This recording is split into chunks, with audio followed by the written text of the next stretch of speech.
thick. Thick. Shit. Oh shit, someone's stream. Yo, Ronan, thank you for subscribing. Yeah. I just started. Your stream, please do not fail your boy Crabs.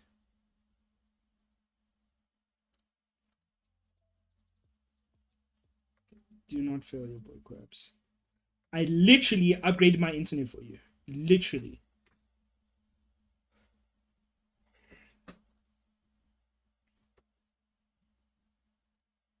Only for you.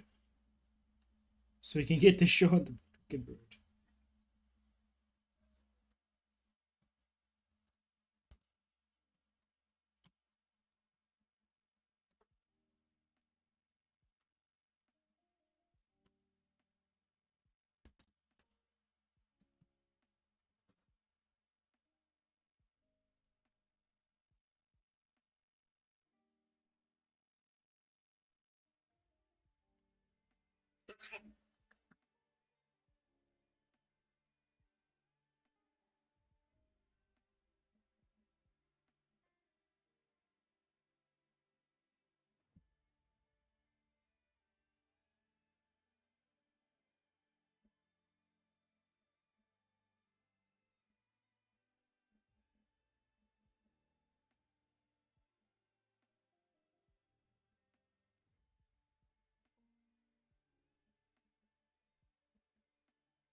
Arian, this lane, how you guys doing? I hope you guys are good. I hope the stream is fine. I know it's starting soon, but is it smooth? Are you guys hearing me properly? Just let me know.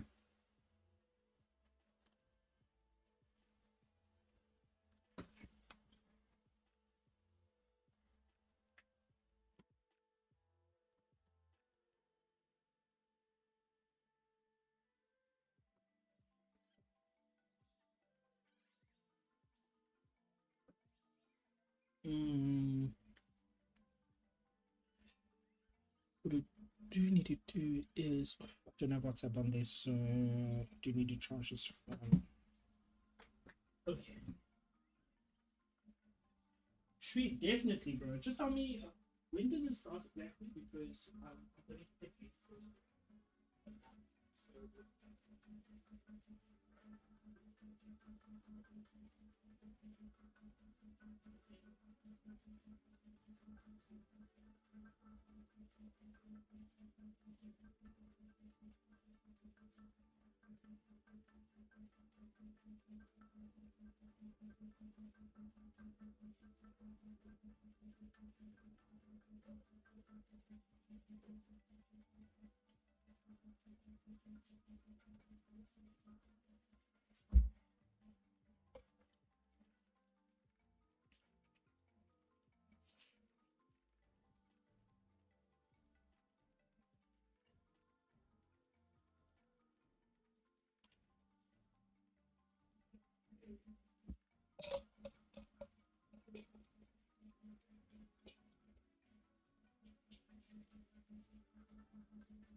Eh?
Oh my gosh, now the sound from the thingamajiggy is conflicting.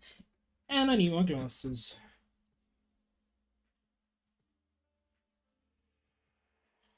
No.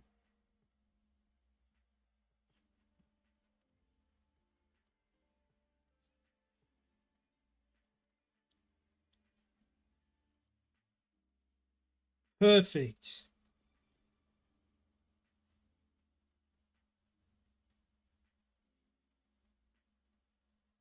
Let's close this. You can close Steam. So I can close WhatsApp because I'm going to use this on my phone, but I do need Discord up.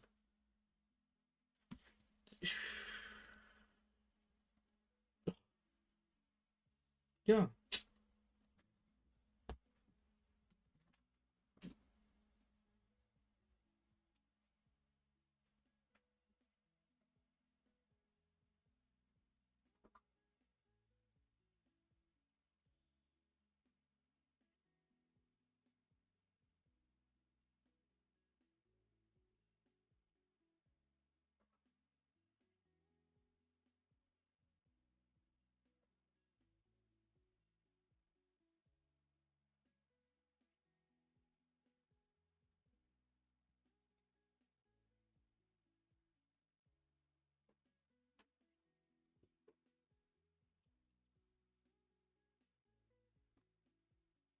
Okay.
Ooh, Discord, you want to give me one month free of Fuck, I don't need. Fantastic. Yo, I know, bro. I know a lot has happened. A lot has happened. So I'm gonna chat about it in a bit, bro. Uh yeah. I'm just trying to adjust, bro. This year has been a roller coaster. Yeah, yeah. It was crazy. It was crazy. Absolutely crazy. Okay, I know you want to do the intro soon. So just a sec.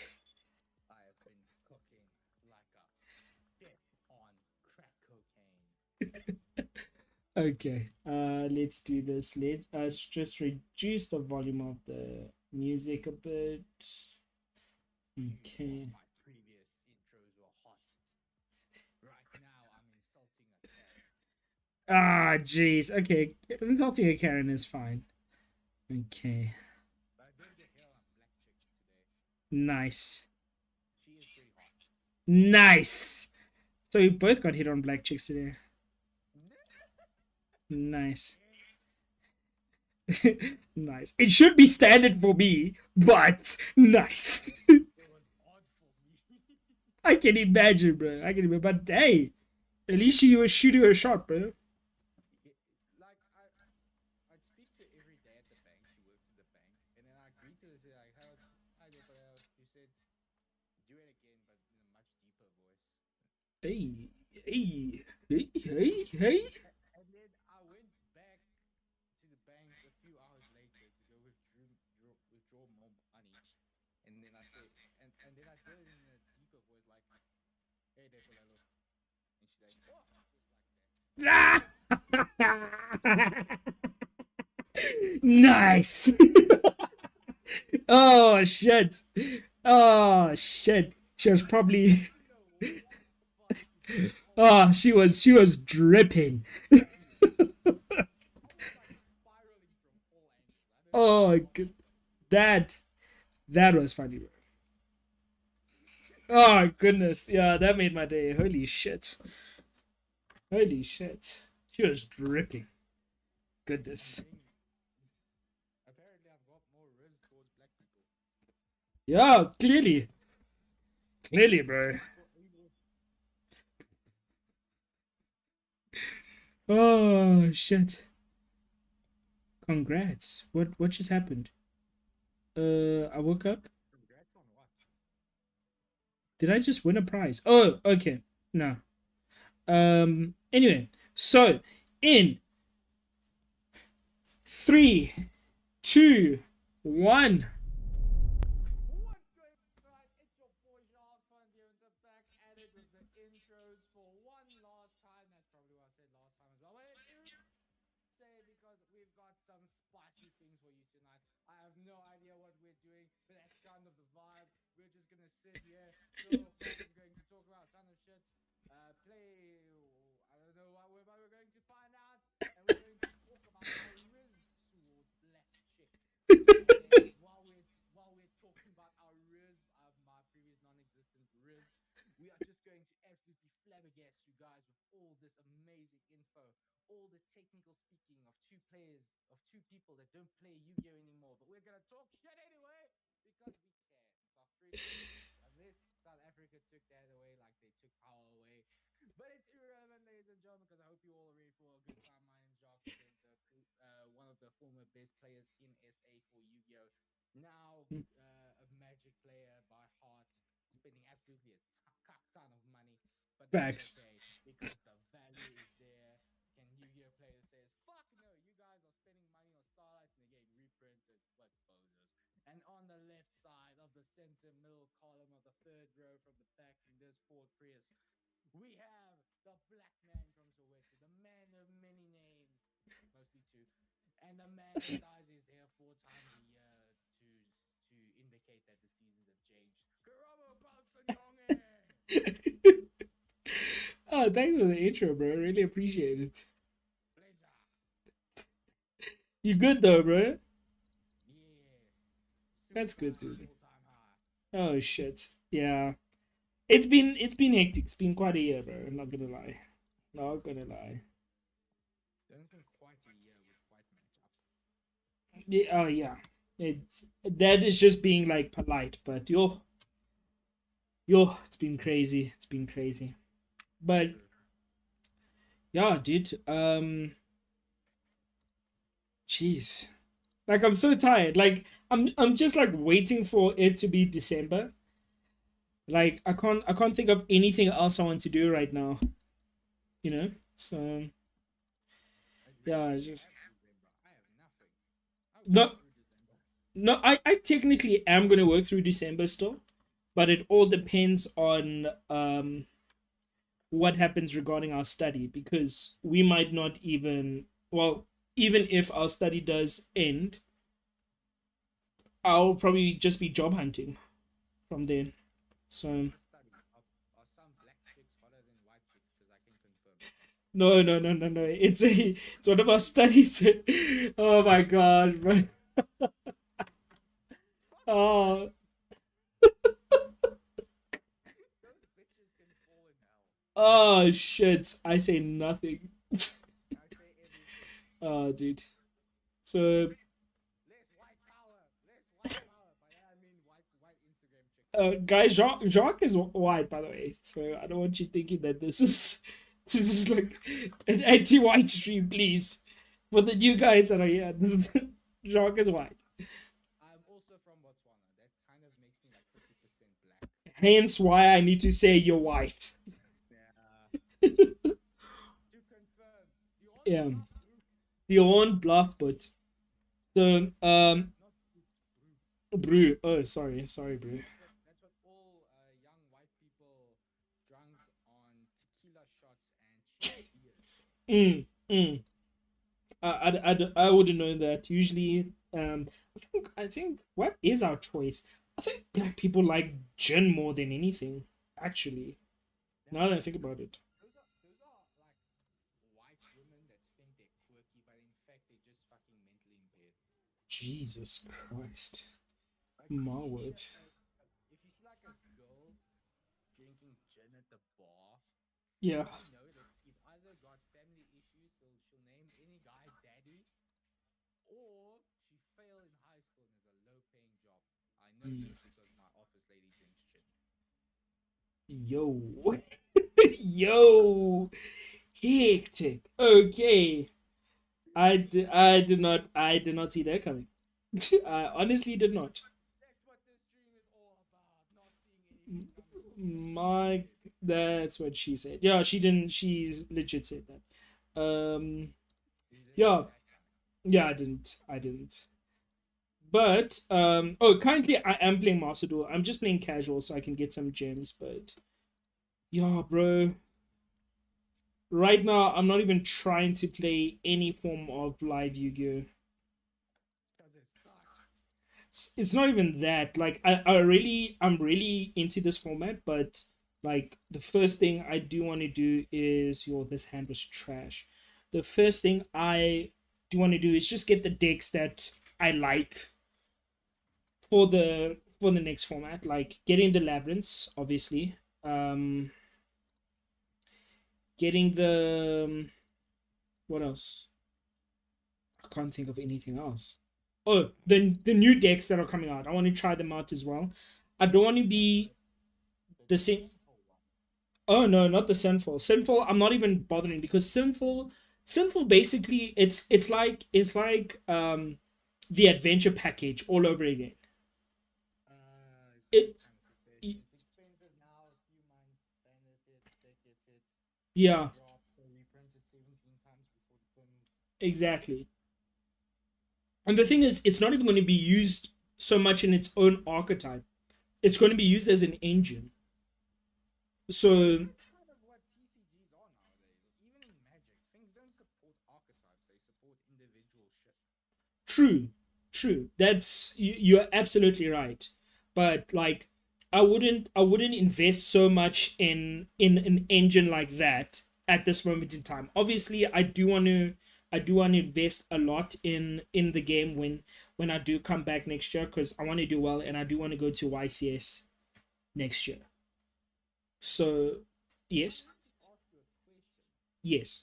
Which okay, so this goes to all the viewers, and if there are any that in the comments, like, would you rather spend money on a competitive game that Mm, reprints stuff, or spend money on a non-competitive game that doesn't reprint stuff? So what I mean by this is, mm-hmm. um,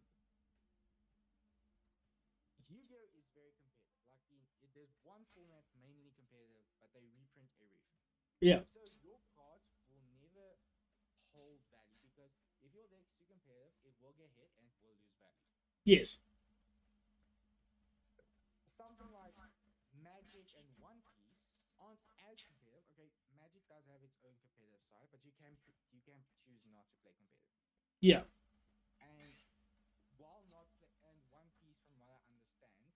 One Piece does have a ban list, but you can work off of very cheap cards. Yes. Then you can like invest individual. You can invest money into like more expensive individual cards Mm-hmm. that will boost your consistency, but there are still collectible ones like the new Luffy that's like a ghost rare that Jordan said that Mm. won't lose value because they don't reprint stuff. Same in Magic, they don't Yeah. reprint large amounts of stuff, and Magic even has like the reserve list, which are cards that will never be reprinted. That's Yeah. currently what I'm going into. Yeah. So, which one would you rather prefer? High value but low effectiveness, or low effectiveness but high value? Um, as a collector, I would rather have low competitiveness and high value as a collector. Yes. If I was just strictly collecting, that would be perfect. Because as a collector, especially right now, Yu-Gi-Oh is the worst thing to invest in. Especially, That, yeah. sorry. That's why I said with Yu-Gi-Oh, like they printed like the thing with Starlights that helped Starlights hold value was Mm-hmm. the fact that they said they'll never reprint it. It won't come in special editions when special editions were still a thing.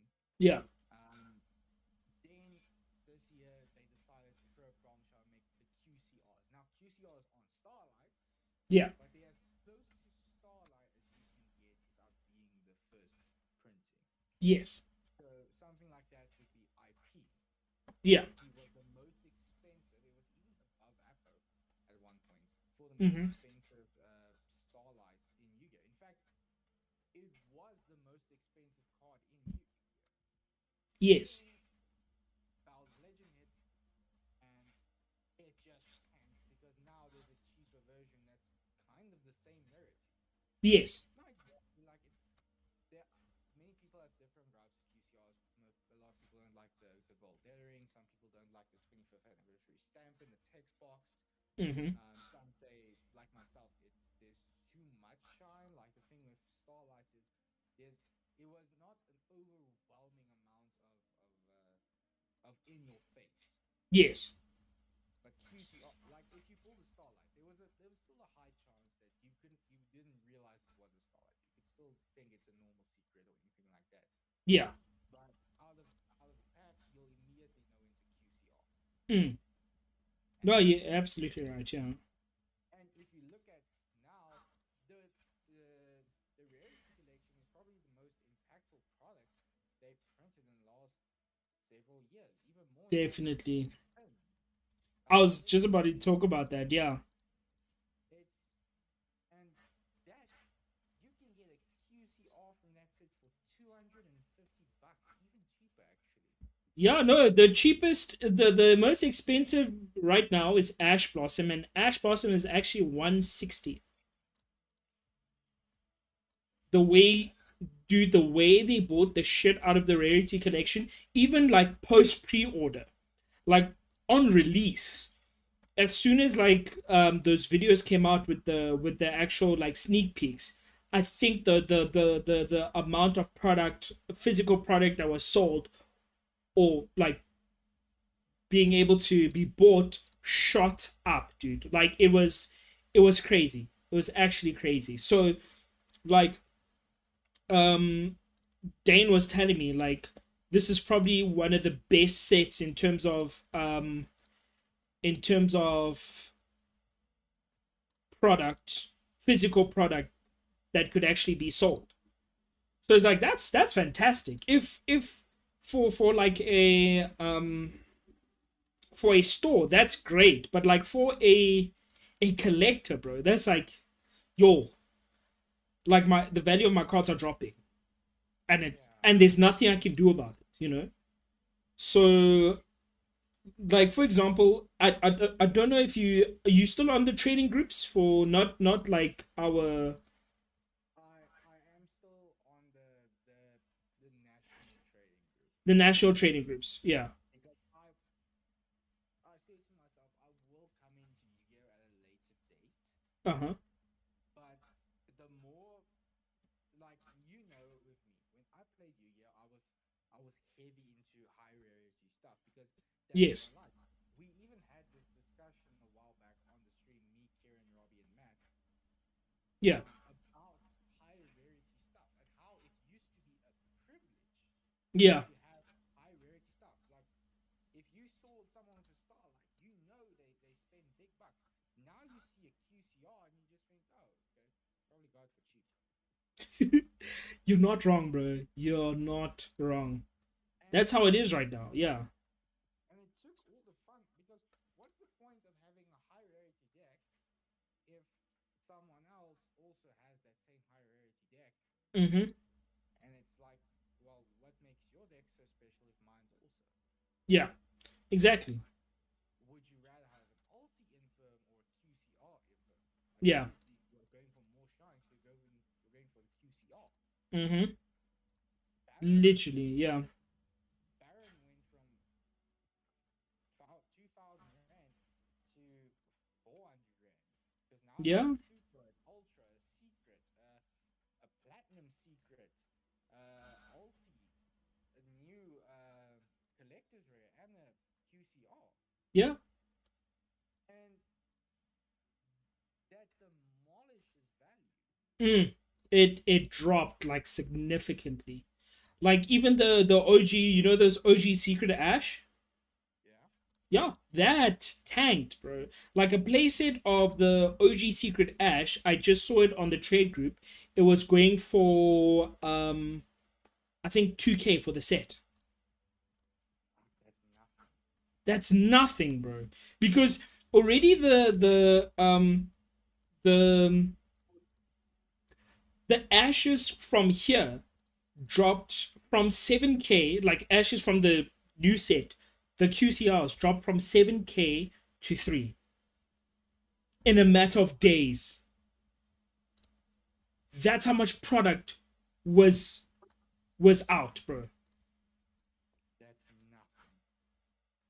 That is that's a major drop, bro. Just for like a really can I say iconic card? But like a card that That is one of the most iconic cards y- in Yu-Gi-Oh! I think. I don't think you there's know, a card that made a like before Ash's reprint. It was $100. It was classified as one of the most expensive cards, mm-hmm, one of the most expensive staples in the game. yeah, Like before they came out with this cup of like in every single fucking set, every single structure deck Ash. yeah, Yes, it was the most expensive thing. yeah. Especially the OG ones. Yeah. Like the even the commons, like after the printings came out for a while, the structure deck it would be like $2 or so. But once that deck is like done, like sold out, it would you would see that common ash would go up to like $5, $6, eventually $10. But now the market's just flooded, bro. Flooded with it, dude. Yeah, because nothing is special anymore. Yeah. But Like, I think yeah, yeah. I will acknowledge, like me and Matt had this conversation the other day. Some cards will retain value if they don't get reprinted, like Starlight Afro. It's currently the most expensive at $1,400. Yes. But here's the big but. Mm. If the most expensive card in your TCG will tank by 30% if it gets any form of re-rarity, Mm. your TCG, I think, is struggling. Mm. Because Mm. let me explain what I say. So every TCG has its own gripes. Yeah. One Piece is too new to have any form of physical data. Yeah, there are tournaments overseas, like in America. I still get frequent pop-ups from YouTube where like One Piece, like they show the decks, Yeah. but they have established already that something that a game needs is collectability. That's why they're getting the like ghost rares, like the Yeah. Luffy comic art. Yeah. Magic has the reserve list and high valued in demand cards. different formats. Mm-hmm. The reserve list is like a cap for collectors. If you want to start collecting reserve list cards as your place, the higher up you go on the reserve list, the more expensive it gets. But if you don't want, you can. There's still a ton of cheap cards on the reserve list for just collectible reasons. Yes. If you don't have to spend the 12, 15K for reserve list cards. You can pay 1,000, 1,200, and you're still fine. Yeah. But Pokemon had its collectability because of Logan Paul. Or Yes. I can't remember which one made it. No, you're right. It was Logan Paul. Yeah, the Charizard thing. Yeah. Yeah. Okay, I will get to that in a second. Yeah. But if there's no collectability in a game, you have no long-term stabilization. If your meta crashes, if Apple doesn't become popular anymore, let's say, or if Apple gets another like Starlight printing, let's say Mm-hmm. they throw it into a set at the end of the year, what Mm-hmm. the fuck are you going to do? Yeah. Because the most expensive card you own has just been reprinted. Yeah. Exactly. And one thing that I said I'll get back to is the how can I say the popularity of your TCG in a broader spectrum. Yes. Now, let me for the viewers, let me explain what I mean by that. What I mean by your popularity in a broad spectrum is celebrities showing off that TCG. Mm. Like Yeah. Jake Paul, like Logan Paul is famous, or Jake Paul. I completely get confused between the two. No, you're right. Logan Paul. Yeah. Um, like he popularized Pokemon with the Charizard up to the point where Pokemon was one of the most in demand trading cards for a while Mm-hmm. because that's what people saw. They Yeah. saw the celebrity. Magic has Post Malone, some of the guys from Cobra Kai, film actors, Yeah. these famous people supporting this TCG because now they're seeing, oh, but this famous guy's playing it. Why don't I get into it? And also, Exactly. Magic sees audiences and adapts to it, like the universe is beyond. I got into Magic because of Warhammer. I Mm. got into Magic because of Lord of the Rings, Doctor Who, new ones, Fallout, Final Fantasy. Mm. Um, what does Yu-Gi-Oh have? Every single attempt Yu-Gi-Oh has had at getting a famous figure to support the TCG has failed. I think Yeah. the most recent one was with the soccer player, but then there was like racism allegations and stuff like that against them. Yeah. Who's here? Heyo, Quabs? Hello, Yo, what Robin. up? No one can hear Jacques. No one can hear Jacques. What? I just hopped on the stream just to see how you guys were doing, and I just hear you talking I'm to you. I'm talking to myself. Jesus. Okay. My that's, word. that's why I bounced in. I was like, oh, is Krabs solo and talking to chat? I look at chat, chat's pretty quiet. And then I look at Discord and I see Jacques here, and I'm like, oh, Jacques no. was spitting facts, dude. So I'm just, jeez, Wait, yeah, yeah, what the? Quabs can hear me. yeah. I can hear him, but yeah, okay. Well, it looks fine now. Okay, okay, interesting. Yeah, But but continue, Okay, wait, now, continue. yeah, now I can hear. Yeah, continue, Jacques. what the fuck? I Okay, don't know, bro. okay. Quab's system bugging out. Nothing new there. Um, but Fuck off. Yeah, you're Let me saying. just rewind to confirm. I'm just gonna rewind quickly. Hold on. Okay, cool. wait, what about my intro? Your intro should still be there. We don't know how long this has been going on. Ish. Do you want to do the intro again? No, fuck this. We'll retake it and then we'll do it again tomorrow night. Yeah, that's fine. That's fine. I don't mind. Okay, cool. Anyway, Yeah. so Yu-Gi-Oh has no like wide spectrum publicity. Mm-hmm. Yeah, It's not definitely. like it's like what was one of the first things when they dropped Lord of the Rings? People all over the world start looking for that serialized one ring. Yeah. They fucking hunted for it. When someone pulled it, um, Post Malone was instantly on that shit. Yeah, I mean, he like was, that bro. man, $2.5 million for a card, He was, dude. and Yu-Gi-Oh doesn't have that type of thing. The only way you're going to 2.5 mil is like a first edition case of a Legend of Blue Eyes set. Yeah.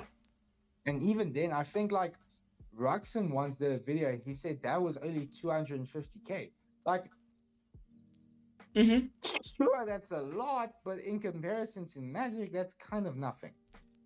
No, yeah, facts. Like, yes, Yu-Gi-Oh is one of the cheapest. No, Cheapest. we cannot go that far because the spectrum for Yu-Gi-Oh is completely different Okay. on price. You Okay. can play budget, especially now with Rarity Collection, Yes. but you can also still play expensive. Oh, yes, definitely. But in terms of like access in general, I feel like Yu-Gi-Oh, especially now, is cheap compared to other games.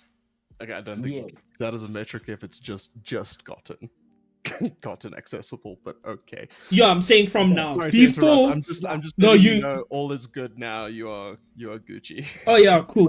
Thanks, We bro. should have had this discussion 1 month ago. No, fuck you, Quabs. Yu-Gi-Oh most expensive. Yeah, no, Yu-Gi-Oh was He's pricey. not wrong. He's but, not wrong. It's Yeah. gotten cheaper, but like I don't know if you can really be like, yeah, Yu-Gi-Oh is the cheapest just because we've now had one reprint set. Give it like a couple of months. True. It's gonna come back. I was right. The market did crash the minute It did. It the was set came out. I called it because it only makes fucking sense now that there's high stock. There's no need to go for the good shit when It's so bad, bro. you can get. Dude, like the thing, that's why I had that argument with Matthew. That one debate we had on stream. Yeah. Because it was going. You would be an idiot not to see it coming. It was going to happen, but he was not incorrect that it won't last forever. Because let's be honest, this is like one of the only times you're going to get this. Yes. It's going to go back to being normal expensive Yu-Gi-Oh! Just give it like another couple of sets. Yeah, So, true. I actually said this. I actually just told this to Quabs. Yeah. Like, we did have this discussion in a previous stream like 2 months ago, where you could play Magic at the highest degree with, not Magic, sorry. You could play Yu-Gi-Oh at the highest degree. It would cost you a shit ton of money because the most popular staples are fucking expensive. Oh, dude, Yeah. Ash, Impum, evenly droplets. Thanks. Exactly. It's only now that it's accessible because they decided to give us one reprint set with 70% of all the staples. But before this, if you wanted Baron, you should have coughed up the 2K, 1.5K for it. Yeah. Now you can get a Baron for like 800, 500 Rand for QCR. For the QCR, how much does the fucking super cost? $50. Yeah, super 50. I was Robbie, or if you were there last week, I was selling Barons like I was selling fucking commons, bro. Oh, dude, that's beautiful. $1.40. Bro, it was bad. You know what? Let me put this on stream. Actually, let me put this on stream. I'm literally cooking kids with zombies, bro. Let me just put this shit on stream. Actually, let me show you. Sorry, the only thing that comes to mind when I look at this is like, nah, bro, won't crash. Bro, I'm so it is sorry. I don't want like, to be a dick, especially when Matthew's not here to defend himself, so I'm not gonna be too much of a dick, but fucking called it. Dude, it is so bad. It is so bad, bro. Ash should still be pretty good though, right? No, dude, Ash tanked, bro. Let me show you. Okay, I've got it on stream right now. I've got it on stream. Ash starting price on pre-order. Ash was going for $350 on pre-order, right? It's going for $350. Ash tanked to $160. That's so fucking incredible.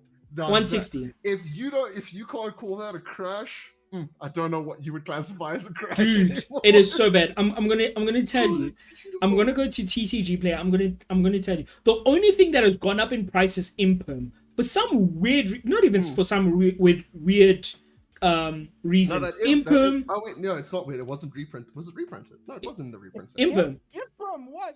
It got Imperm was reprinted, Oh. bro. Oh, was it in the reprint set? Yeah, Yes. QCR. I pulled a QCR Imperm, Oh, Yeah. that makes no sense. That's weird. But all but right. Imperm is one of the few cards in the set that has slowly increased in price.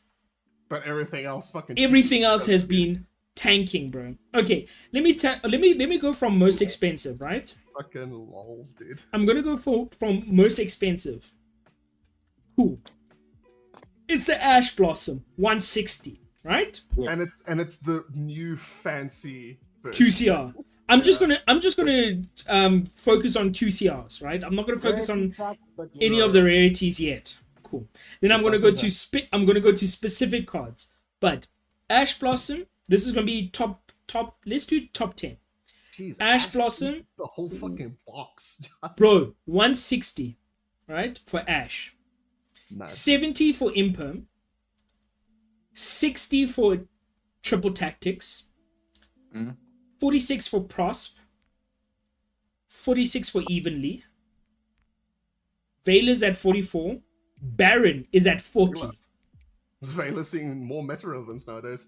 Yeah, I think Veiler's one of those cards where people are gonna hunt for it because of its meta relevancy, and because this is the set where it has officially become the card that has been printed in every single rarity.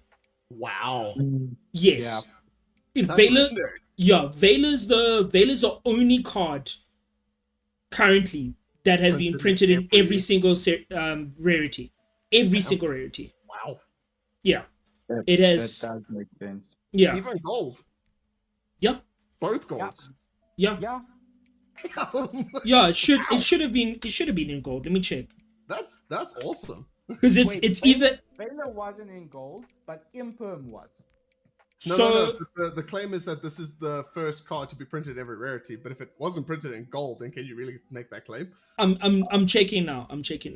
No, Veiler wasn't in gold. I bought Because a lot of not that gold. Like I'm talking about OG gold. But let me check. No, still no.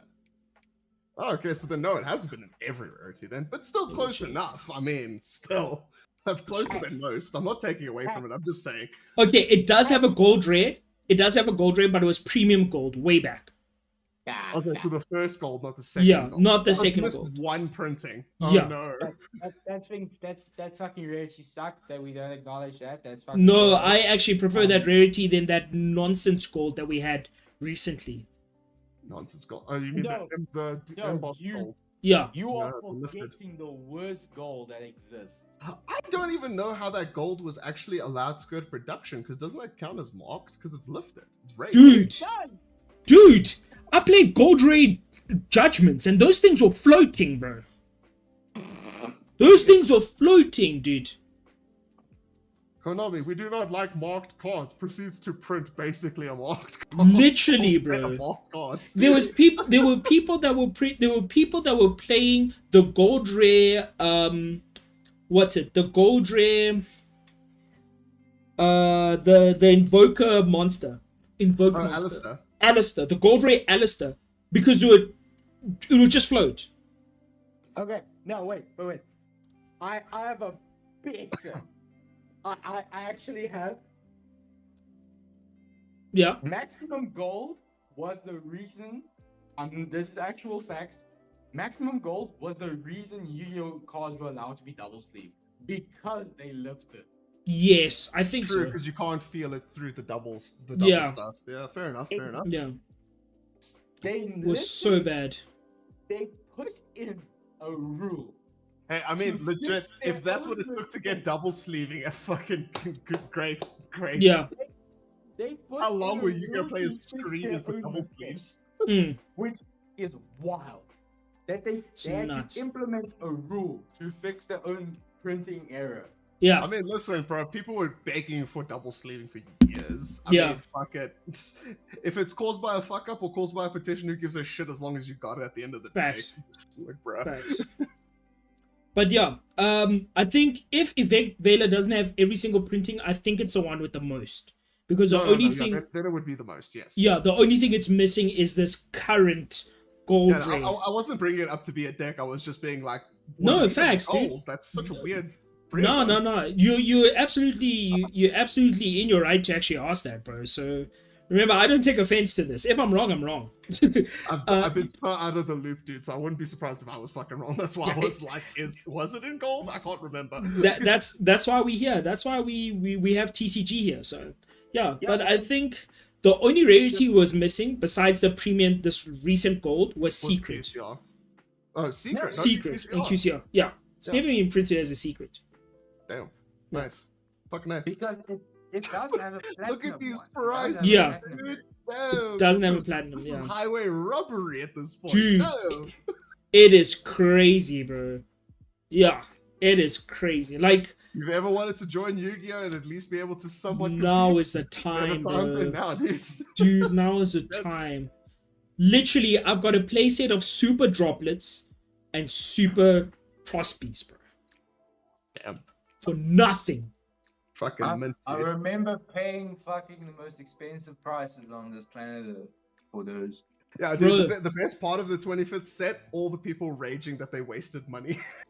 Bro. And the thing is, like, So much salt. the thing is, Yu-Gi-Oh has taught people, especially the good players. They should know this by now.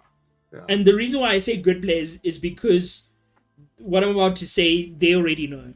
Is that once you have a card that gets good, expect it to have a reprint. Yeah. Expect it to have a reprint or a reprint. ban or something. Something's gonna happen to it. No matter if it's an old card, a new archetype, anything, bro. You gotta expect it to have a new a reprint, because this, as Jacques said, this game is not currently not for collectors, really. Not verbatim. Jacques didn't say that verbatim, but like, this is not like collector centric. The sentiment is still correct. This is not. Yeah. This is not. There's no value. Exactly. I'm not going to say any more because, like I said, it's going to snap back because Mhm. this is a rare oddity for Konami. Like this Yes. is not going to happen again for another 25 years. So Yes. eventually it will crack back, but for now, yes, it's not a collector's market whatsoever. Yeah. So, Robin, let me give you the reasoning I gave Quams. What was the first thing they said about Starlight? It's a rarity that will never be reprinted, won't be put in special editions, so they would have something that would Retains kind of value. Yeah, they expected it to be like ultimates. Not ultimates or ultras. I keep fucking them up. Ultimates. Ultimate. Oh, no, Ultimates. Ghosts. It's the same as Ghost. They said Oh, that sorry, they yes, never bring Ghosts. back Ghosts. Yeah, Ghosts. And they brought Ghost back again in a horrible fucking way. That raw, it fucking was absolutely terrible. Yeah. But what's the thing they did? They murdered the most expensive Starlight, which was IP. The IP was the most expensive Starlight, ahead of Apple. I think it was like $100. Yeah. Jesus. They made a QCR IP, and collectors went wild Yeah. Yeah. because they reprinted Starlights. Yeah. Even with Labyrinth players, Starlight. like Lady was reprinted as QCR. Same year It released. Yeah. of release. So basically, had you waited like just a little bit longer, Yeah, you could cheap, have gotten a full blinged out lab. bro. For, like chips. Cheap, bro. A Like, legit pack of chips. Lady, let me show you the price of Lady. It's just actually, it's so funny, bro. It is so funny. Like, no hate to the Labyrinth players, because I'm one of them. No, 100%. But, like- this is not hate on anyone. It's objective. It's just objective facts. Yeah. You're not Bro. stating anything out of opinion. You're like, it's a fact that if you had waited, you would have gotten things cheaper. If you Exactly. had waited, things would have been printed. But granted, you wouldn't have known that. Mm-hmm. But it's still an objective fact that those people that were like, shit, I can't afford it, I guess I'm gonna have to skip, later actually got the better end of the deal. Yeah. And the But thing is, how it is. But here's the thing: there was no way of knowing this. None. Exactly. No way True. of knowing this. But but people that are less fortunate to spend on their hobby lucked out. yeah, GG's. we did. I'm one of them. The budget players got a dub for once, and Yeah. I'm happy for them. Thank you. Appreciate you. Because let me give some context here. I'm on Lady right now. Same. the Oh, you're on dating- labs? Damn. Yeah. Nice. And I'm on Lady's page, the Starlight version specifically, Yeah. on CCG Player. I thought you were In saying great labs. I was like, oh. Yeah. Sorry, yes, Fuck continue. Fuck you, yeah. Anyway, Sorry. in May of this year, this was just before Bowls of Legend when they reprinted in QCR. Yeah. Mm. Starlight Lady was at $280, Yes. which was expensive. Mhm. That's a lot. Fast forward 5 months to September, sorry, and it's at $200. What a difference. Damn. It dropped by so much, and people selling them now for $170, even though the Yeah. market price is $200. Yeah. The thing is, you don't even need to pay that 170. You can just go get the lower rarity. For $1, Exactly. bro. For For $1. For $1. And it's a secret, bro. Prismatic secret at that. Oh. For Oh, a I love dollar, the bro. princess, dude. I love them so much. And the thing is, I think what also pisses collectors off and people who play high rarity is the fact that, and this is just a theory of mine, unfortunately, this is for all the people who have bought Starlight Rare cards. If your card was reprinted as a quarter century rare, there's just this feeling that your Starlight would drop significantly lower than a quarter century. The reason why I say that is because with quarter century is the fact that it has that stamp. Like literally, It's got that premium look to it. not just that, it's literally it's a timestamp. It's a legit timestamp. Like you have the It's 25th and you have the 25th anniversary version of this card. If you say Starlight, nobody's gonna give a shit, dude. No, like again, no hate. When you say it like that, I'm like, oh. No hate to the people who have Starlight versions of a card, but nobody's gonna give a shit. Yeah. If it's like, oh, you have a Starlight comes out in every core set. Nobody gives a fuck about that. Next year, there's going to be core sets that are going to have Starlights again. Yeah. Year after that, and the year after that, there will never be a time It's a Where- quarter century. as a quarter century, bro.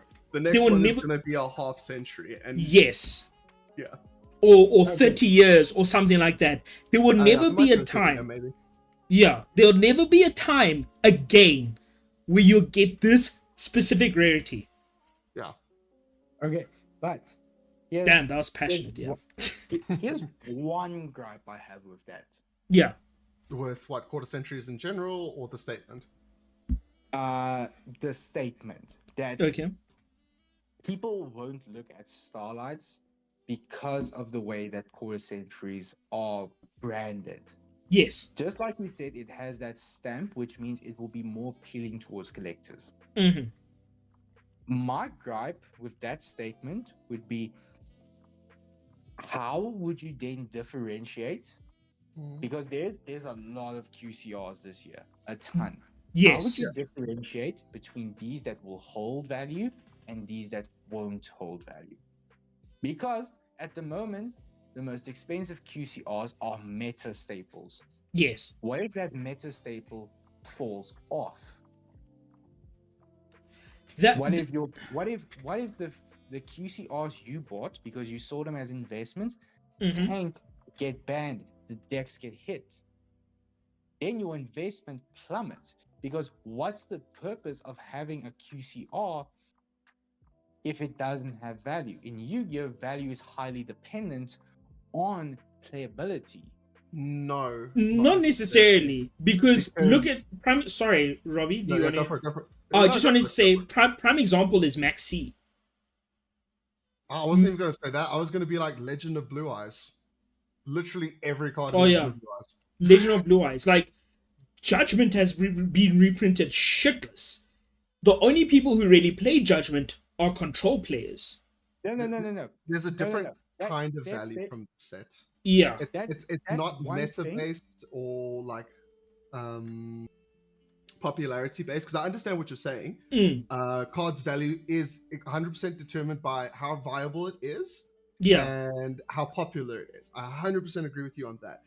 But you would be remiss to ignore completely the historic value this is going to have. yeah. That's where I was trying to go. But thanks, Robbie. The way Okay. we cannot verify, I agree, we cannot verify the validity of how important it's going to affect the pricing, but you would be in a lack of better word, ignorant to just be like, the history is not going to have that much value, Yeah, at least in my opinion.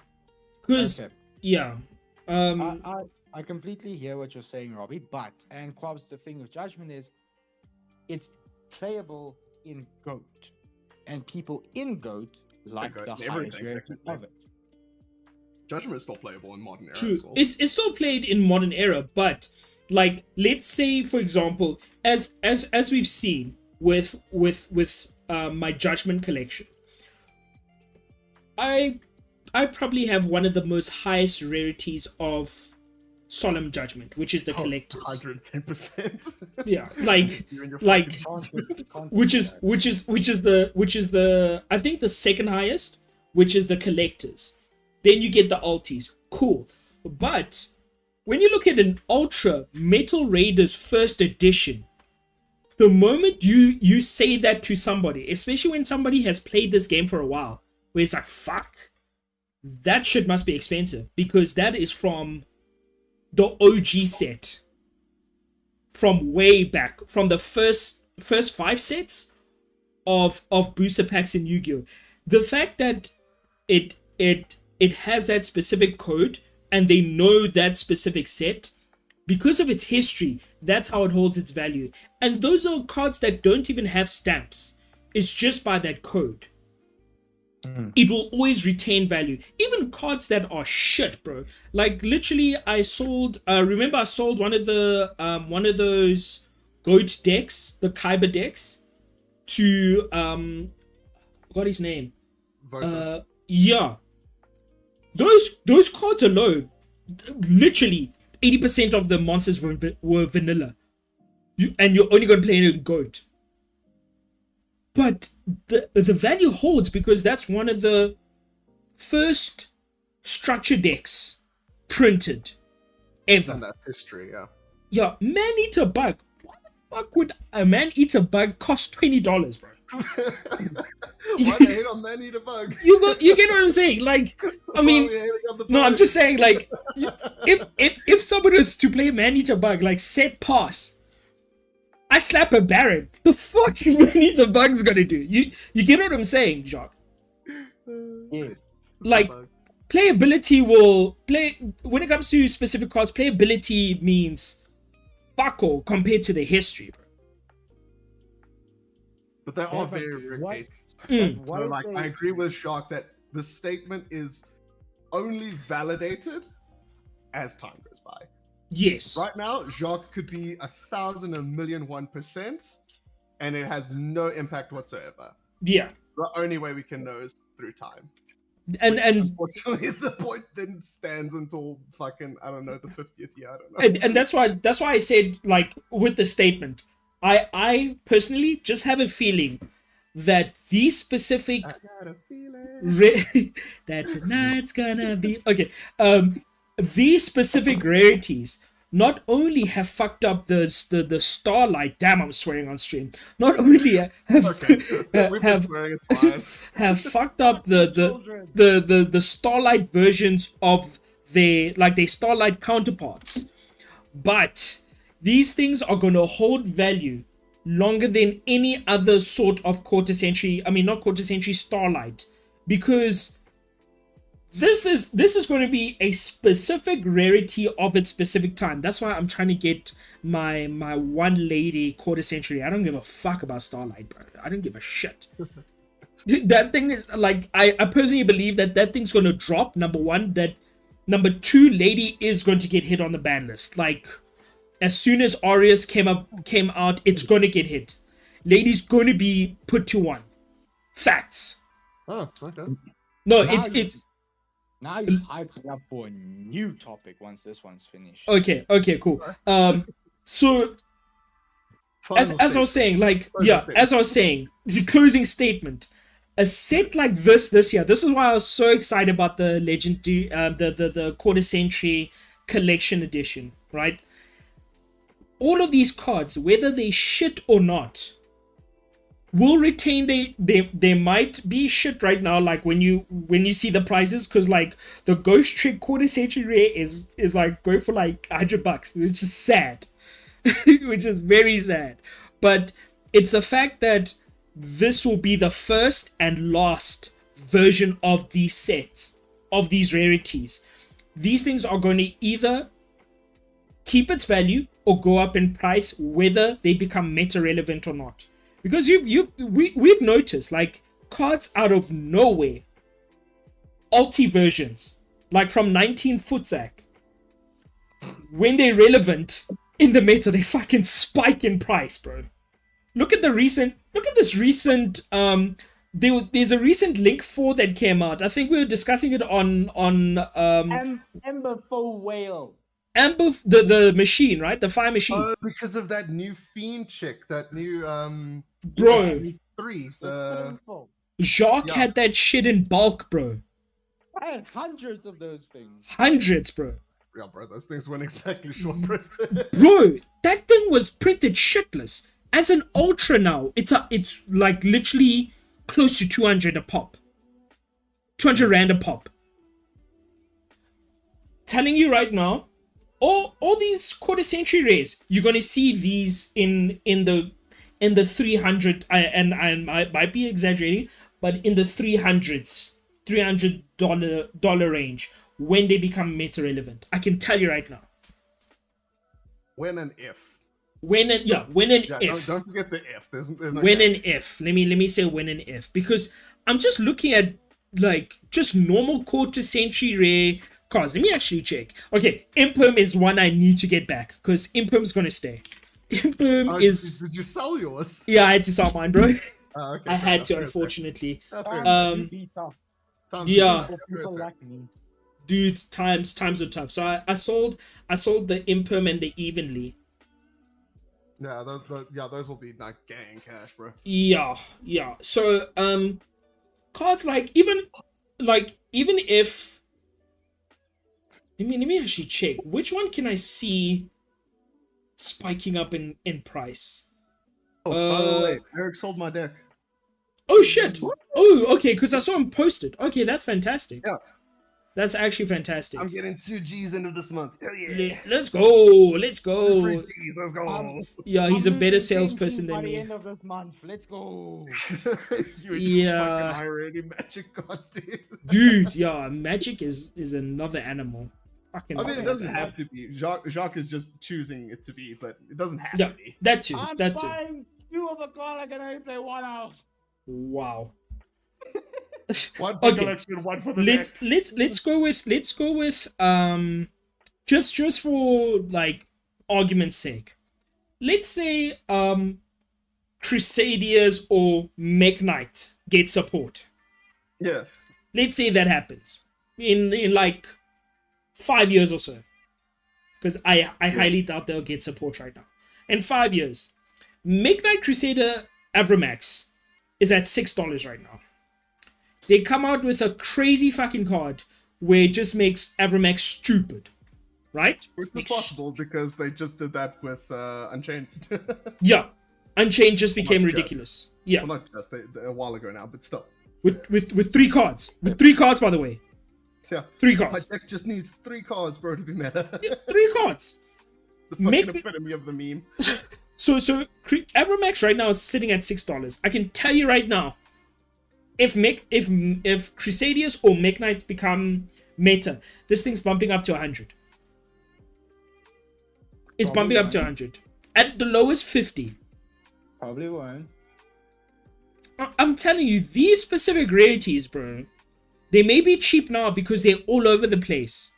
But once shit like calms down, once there's no more prints, bro, these specific cards, and remember these are cards that were played in I don't know about Wind Charm. I don't know who the fuck played the Wind Channeler or something, but yeah, It's that's gonna win is only good when there's something worth targeting. So like in flu format, I guess win could be considered good. No, 'cause yeah. you can A lot of when I played Flu, you did play Wind Charm because in the mirror, it was absolutely amazing yeah, it's a free flu. because yeah, you get a free Flu, then you can link off into a unicorn or anything like that, then you can go for an access code line. oh, it was- I was talking about the main deck, the Wind Channeler. Oh yeah, That- fuck, oh, I was no, yeah. talking about the link. No, They have tried to make Charmers viable for decades now. Yeah. They It ain't made working, it a Chief. fucking deck that no one gave a shit about except Henry. Bro. And funny enough, Henry's probably the best player when it comes to Charmers. Henry is the best rogue player. Period. Give him Yeah, a rogue facts. deck, that man will make it work. As long as that rogue deck has waifus, he's killing it. Okay, but Yeah. next topic, and this is one that does hold a massive interloop with what you were saying about the fact that once things dial down, other things will like take shape. Yes. The ban list. Yes. What's up, Ruan? How you doing, bro? Yes, the ban list. So Yes, brother. none of us have. Well, not us. I don't play any, but Yeah, neither myself. one of us play. Yeah, Yeah, myself. yeah. Travis is like the only realistic player in this conversation right now. Yeah, technically. He plays Massive Duel. It doesn't really count. Anyway, Yeah, fair enough. the, every TCG has Uh-huh. a ban list. Yes. Magic has for every format a ban list. I don't know how One Piece does their ban list. Digimon and One Piece have the same method of ban list. It's if there's a problem, they'll make a list. If there's no problem, they just leave things as is. But Mhm. there is still a list. Yes, there is a list. And one thing, ban lists are supposed to hit problems. Yes. It's not supposed to be Correct. if in Magic, if the best deck costs $2,000 and they'd say modern, they're hitting that fucking deck.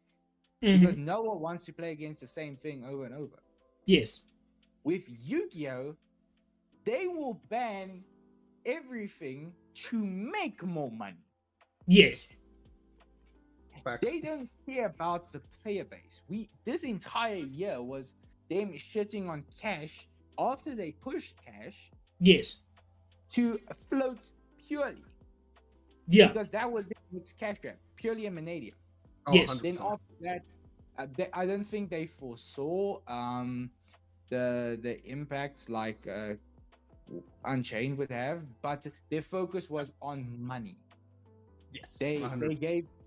gave purely a boost in rarity with the CRs, the Ulti Pure Lily. They didn't have to, but they did. They focused on that. They focused on Manadians making a ton of their shit like high rarity. You know what? I would disagree with the Unchained part, and I'll tell you why. It's something. Okay. It's something that has been happening quite. I wouldn't say quite frequently, but it's been happening a bit more often now than it was before. So decks, I wouldn't say unusual decks, but specific archetypes would all of a sudden be boosted a bit, and then some of those archetypes all of a sudden like start topping because they've just needed 1 or 2 cards. So Okay, but that's the thing. You are talking about a situation where they are giving kind of support. I'm talking about a situation where they are using the banners to manipulate a market in a way that they will get more money. They didn't do that with Unchained. They didn't ban anything. They didn't give new substantial support. They added more cards to Fiends, a general archetype position, what that has been getting support for a long time now. Now you get like they play the DDD stuff. They play all this supplementary Fiend stuff because Unchained does lock you into Fiends, and then they added support to Unchained. What they did was purely a Manadium. They hit cash. Cash was out. They yes, weren't going to sell cash anymore, but they needed to sell Manadium and purely. So they yes, banned cash. yes, They used the ban list as a tool to increase the market to make people buy more of their products. A true. method that other TCGs do not use. Yeah. Which they've always done. They've always done Yes. And that's the thing. When it comes to what you said about and this is why I'm saying it directly connects to that. You are basing a decision of Avermax and Crusaders in a whole by the logic of a normal person, not by a business perspective. that. Just because they reprinted this in a high rarity does not mean they will support it. The link era, like the link dominant era, ended in Master Rule 5 when you could play your shit elsewhere. True. Make Knight, what made Make Knight so popular was the fact that you were forced to play in a column. If you only had one link era, that was only where you could play. Yeah. And that's what gave Make Knight the advantage. You were forced to play in that way. Now, if you know, like in game 1, if you'll get caught off guard by a Make Knight player, okay, shit, okay, just don't play in columns. You don't have to play underneath the extra monster zone. You can set different stuff. There are ways to get around, and especially now, there's a lot more quick plays that like allow you to either quick fusion, quick link. I mean, look at Unchained. Yeah. Their link monsters literally allow you to link summon to a different place if that place is not occupied. So if you see the Mech Knight player setting one card in your Unchained column, you just okay, cool. I wait. Then they summon purple. If they go for the purple effect, you use your Unchained link monster effect. Just link it off. It doesn't banish. It doesn't resolve. Now you're sitting in your ass because now there's nothing at column, Okay. and you just can't do I anything. do somewhat agree with you, but I'm glad you brought up the Unchained part. The reason why I made just an example of Make Knight, I'm not saying that Make Knight specifically will get support and will spike in price. The reason why I did say these quarter century rares will increase in price based on what could happen in the future is let's take Unchained for example. Unchained, full on, like I wouldn't say max rarity Unchained deck was going for about 700 at most. 700. Unchained was no, I'm just saying basic. Like I'm talking about rares and stuff. Like you have your rares, main monster, your common traps. The only thing that was like in secrets and ultras were the extra deck stuff. Yeah. So as soon as this support came out and the very ban list you're talking about, the ban list with the Cash Terror came out, right? Not only it was not only Pearly and Manadium that did well. Obviously, they did not expect Unchained to do so well, but those specific cards that came out in the Unchained cards that came out in the set literally changed the way you play Unchained. But isn't that more of a situation of the player base? Because the players were the one that made Unchained good. Because if you look at Manadium, Konami made Manadium and Purely good. It's the player base that made Unchained good. Because it was like JC Cotton, Pack. It was those people that found out the combos with Unchained. Konami Understandable. didn't have Unchained in their fucking peripheral vision. But think about it like this. They Like, printed legacy support for the archetype. but then regarding the reprints, there's only so much you can do with a specific archetype when you reprint the card, whether it was a mistake or not. First of all, the commons, yes, and I completely understand the fact that they made them lower rarity just shows that they could give two shits about Unchained. But the fact that they could only do so much in regards to like card effects and stuff just shows that literally any card or any archetype based on its support can literally just up in price all of a sudden. Like the is it QC? Oof, I'm even saying QCRs. The starlights of those cards spiked up in price because those were the highest rarities, right? Yeah. Because of two commons and an ultra in a set. The ultra being literally a generic link to, and the common is a quick effect pop. That means you can do shit during your opponent's turn, which you could only, when it came to Unchained, which you could only do with monsters on field, and those monsters were on field. It was literally the link to, and then your trap. But the traps that you actually were setting, you wanted to pop. You did not want to actually activate, right? So yes, it was a deck that could interrupt the shit out of your opponent, but the pace of it was not as much as it is now. Number two, no payoff. Number two, the link 2 is busted. For Fiends, it's absolutely busted. The fact that the combo lines right now, you can dodge nib. Let's not even talk about nib. You can make a rank 6 negate, by the way, and I know they didn't see that coming. Rank 6 negate. Right? You can make the link 2, knowing that you can use it with the what's that, the one trap where you pop one of your Unchains and then pop a card. You can prison. You can use that as a prison target because you've already got the new link 2 engraved. Bring it back so you can link again. Unchained never used to do that. Unchained never used to do that. It was just like, okay, I need to have Dark Hole. I need to have Dark Hole in hand. I'm going second, and I'm ready to fuck my opponent's life up. Dark Hole doesn't work because Dark Hole destroys, which means you are triggering their effects. That's what I'm saying. No, I'm saying as an Unchained player, I was hoping to have Dark Hole. Oh, yeah, so yeah. I could pop my effects could pop off. Right now, you don't even need to do that. And funny enough, the only thing that locks you into Fiends is Aruha. Yeah. That's the only card in the Unchained deck that locks you into Fiends. Like when I was checking the YCS, like you could see that all the Unchained players were really disappointed that they actually drew into Aruha because they knew that they would be locked into Fiends from then forward. Like some of them wanted to, I could see some of them could go into like dark plays, maybe steal, especially during mirror matches, just stealing your opponent's Unchained monsters so you can use them yourself.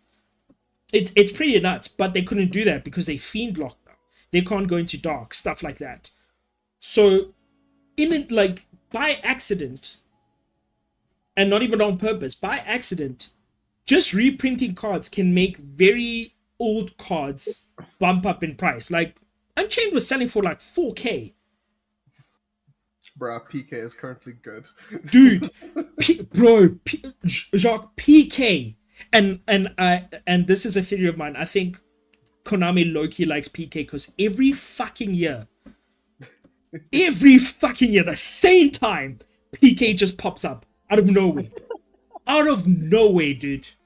I'm sensing PK just disdain. bro, not a level of disdain. It's just like, bro, come on, just let PK just chill for a bit, you know? Like PK, it was what was the last version of PK that I saw? What you mean before the current one? Yeah. PK Brave Punk. PK.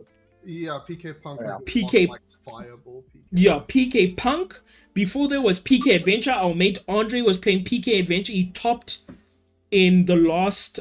He was top 8 with PK Adventure at the last states. Now it's PK Horace, bro. Okay. Now, that's okay. So we have kind of like missed the topic here a bit. We have kind of strayed from what I said from they use the ban list as a selling tool. Yes, they do. And we kind of went in a very positive direction with what you went with how the progression of how they print legacy support can affect a meta, like you're saying with the unchained Yes. stuff. Yeah. Now we get to a point where we are at, okay, now they are printing generic stuff because that's all it is nowadays. If it's not locked to one archetype, it's generic. Yes. And there is an argument to say whether generic stuff is good for the game or bad for the game. In Magic, it's fucking horrible. Yes. If something in Magic is too generic, it is a blight upon the game. Yes. So what I mean by this is, in Magic we have our 5 colors, and in Commander you are locked to deck building from your colors. In Modern you can build anything. Standard you can build anything from the main sets. In Legacy or Vintage you've got everything old. But in recent times we have Mana Crypt cost 0, gives 2 colorless mana. The One Ring is the most popular card in every format at the moment because it's so generic. It gives you protection from anything, which means people can't attack you, they can't target you, they can't do shit to you. Yeah. If it's not an AoE player-based type of thing, they can't do anything to you. And it generates card advantage because on your first turn you draw 1. On your second turn, you draw 2. If you have a way to up counters, you are drawing 5, 6, 7, 8, 9, turn 3 or 4. Yeah. Correct.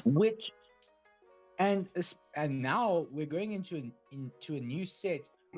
They are reprinting some of the most powerful generic stuff. Like one of the things they're reprinting is called Chalice of the Void. So it costs XX, so you can pay any amount of mana for it. It in CDH it's more of a win more card. In Modern it's a card that the meta because the meta is very stagnant. Yeah. They do announce when they are releasing a ban list, and they do look at the top decks to make their ban list, and with every ban they give a reasoning. Chalice of the Void just says counter any spell with mana value X, where X is the amount of charge counters, and then charge counters are placed when you pay its mana cost. So if you pay 1/1, so 2 mana, it gets one charge counter. So anything that you cast that costs 1, count it. Jesus. Yep. Yeah, that is nuts. That's a generic card. There's no anything colorless in this game is absolutely fucking stupid. Yes, it is. I know that. Yeah, colorless is cocaine, dude. Yeah, it is. Because it's not locked to anything. You can play it in any deck. If it's color based, sure, only some decks can play it.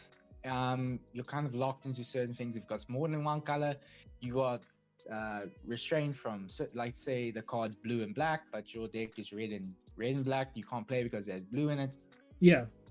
But colorless is one of the most fucked up things in this game. It is. It is. If you take that same thing to Yu-Gi-Oh, hand traps, generic negates like Baron, Access Code Talker, Appaloosa, things like that are generic that can fit into any deck.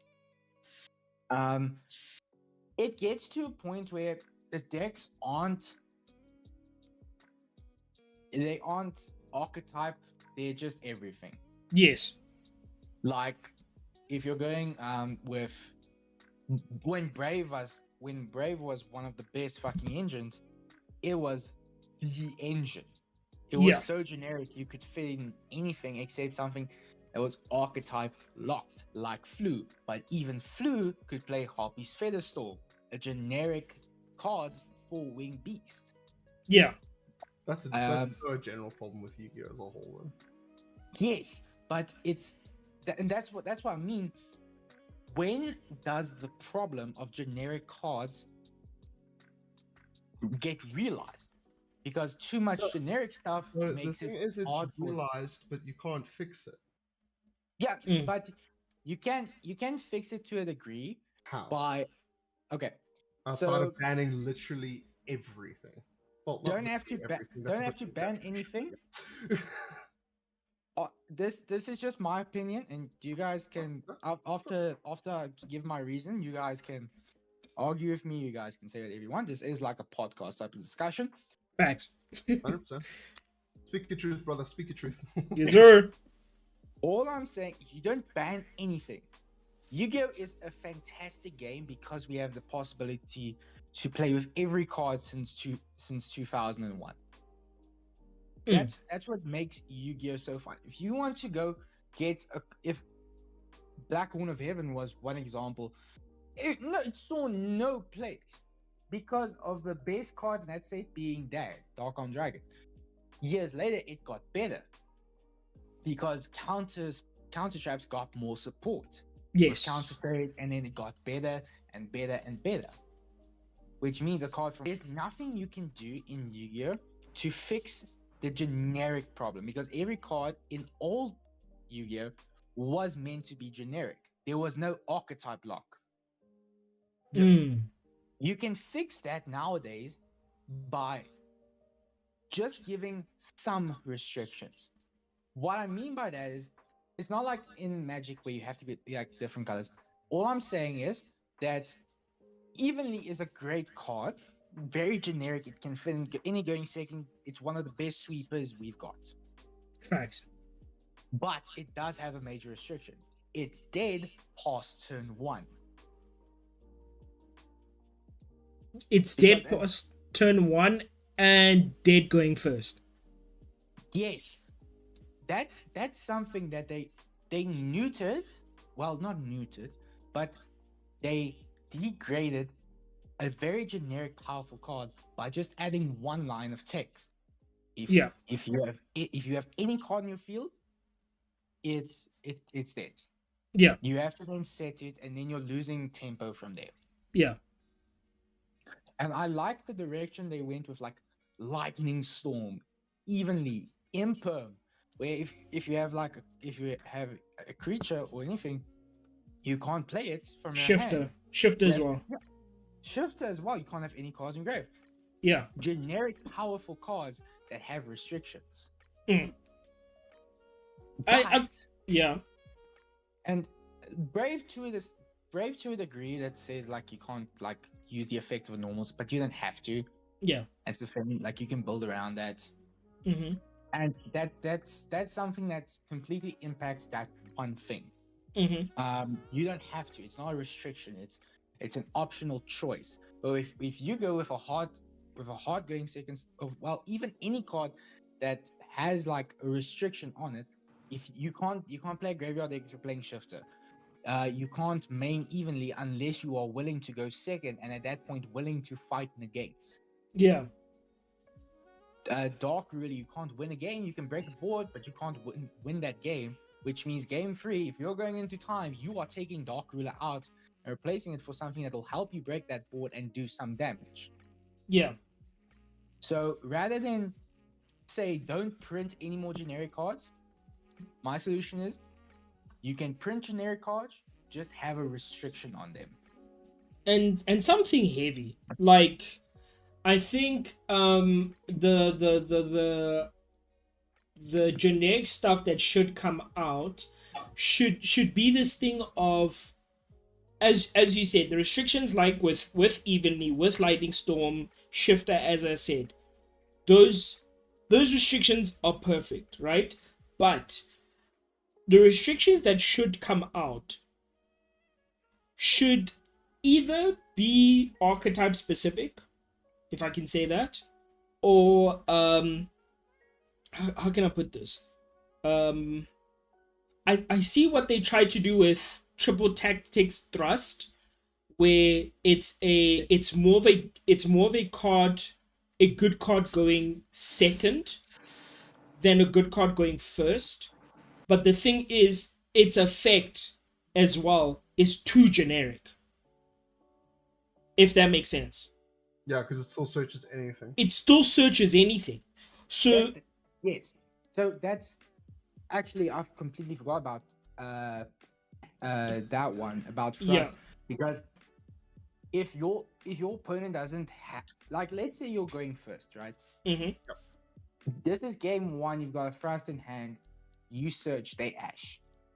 Your thrust is live, but now it only gets set. You can only search a Yes. spell trap that can get set, a normal spell and trap. Yeah.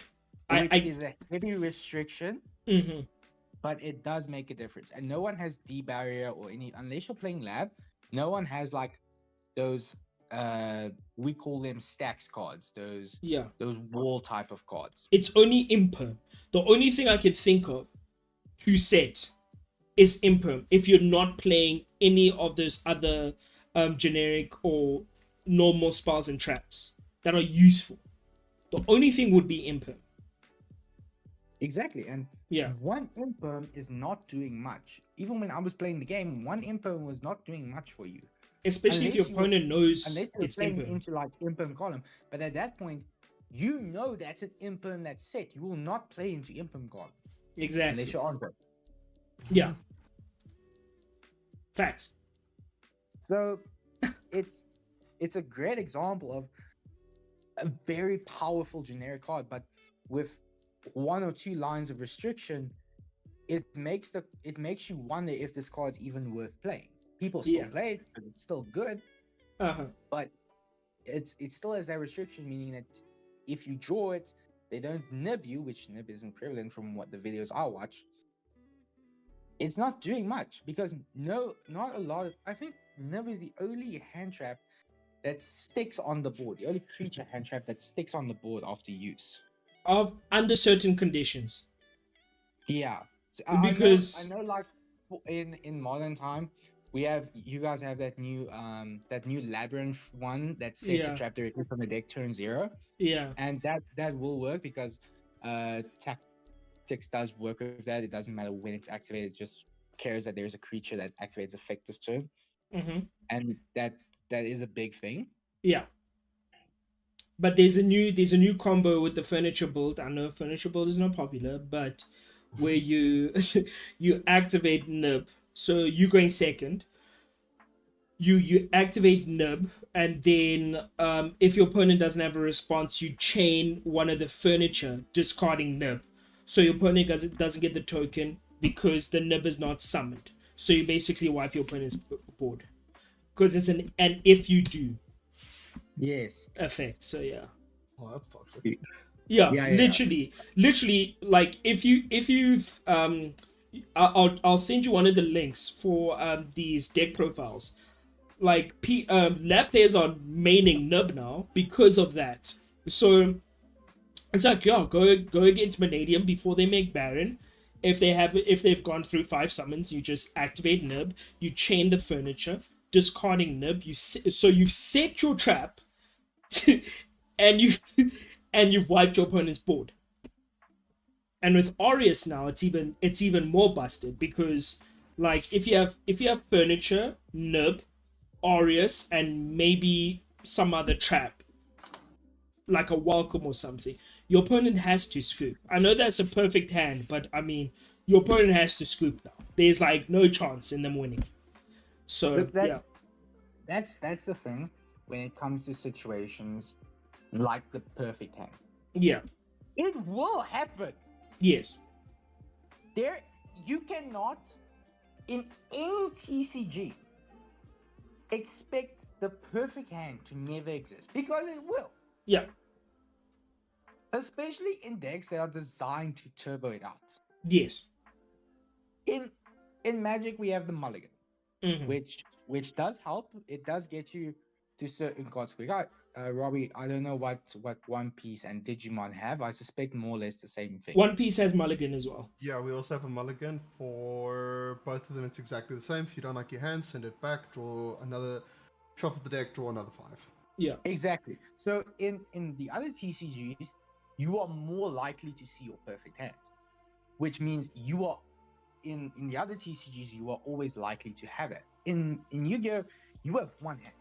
If it sucks, it sucks. But Yeah. I'm low key glad that we don't have mulligan because that would be rough. Huh? it'll be hectic, bro. The reason Yu-Gi-Oh doesn't have a mulligan system is because there is no resource-based system. So there's no other way to pace the game, not to pace the game, but to limit your players in their plays at the start than with just sticking them with whatever they get. I see. Because the purpose of the mulligan is to get a hand that works with the limited resources you have available to you. With Yu-Gi-Oh, because there is no limited availability of resources, technically, the limitation is simply the cards in hand.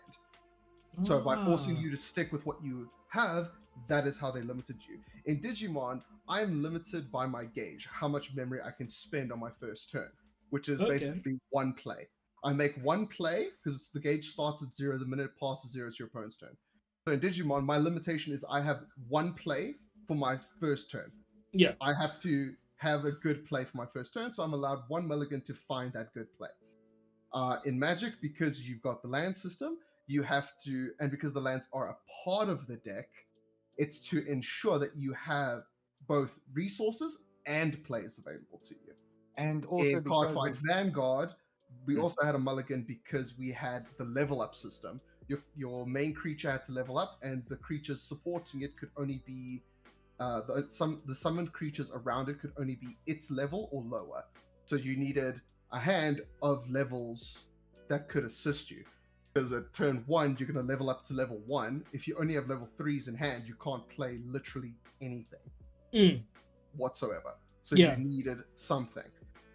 All of these factors are why these games have mulligans. Yu-Gi-Oh doesn't have it because it doesn't have these factors. It's just if you can play it, you can play it.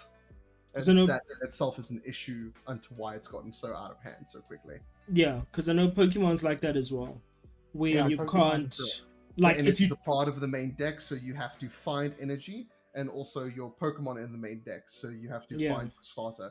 If they allowed you to pick a Pokemon to be your starting Pokemon, which should be fucking I doubt the mulligan would be as robust as it is, because in Magic's mulligan, you mulligan, but you lose a card when you do so.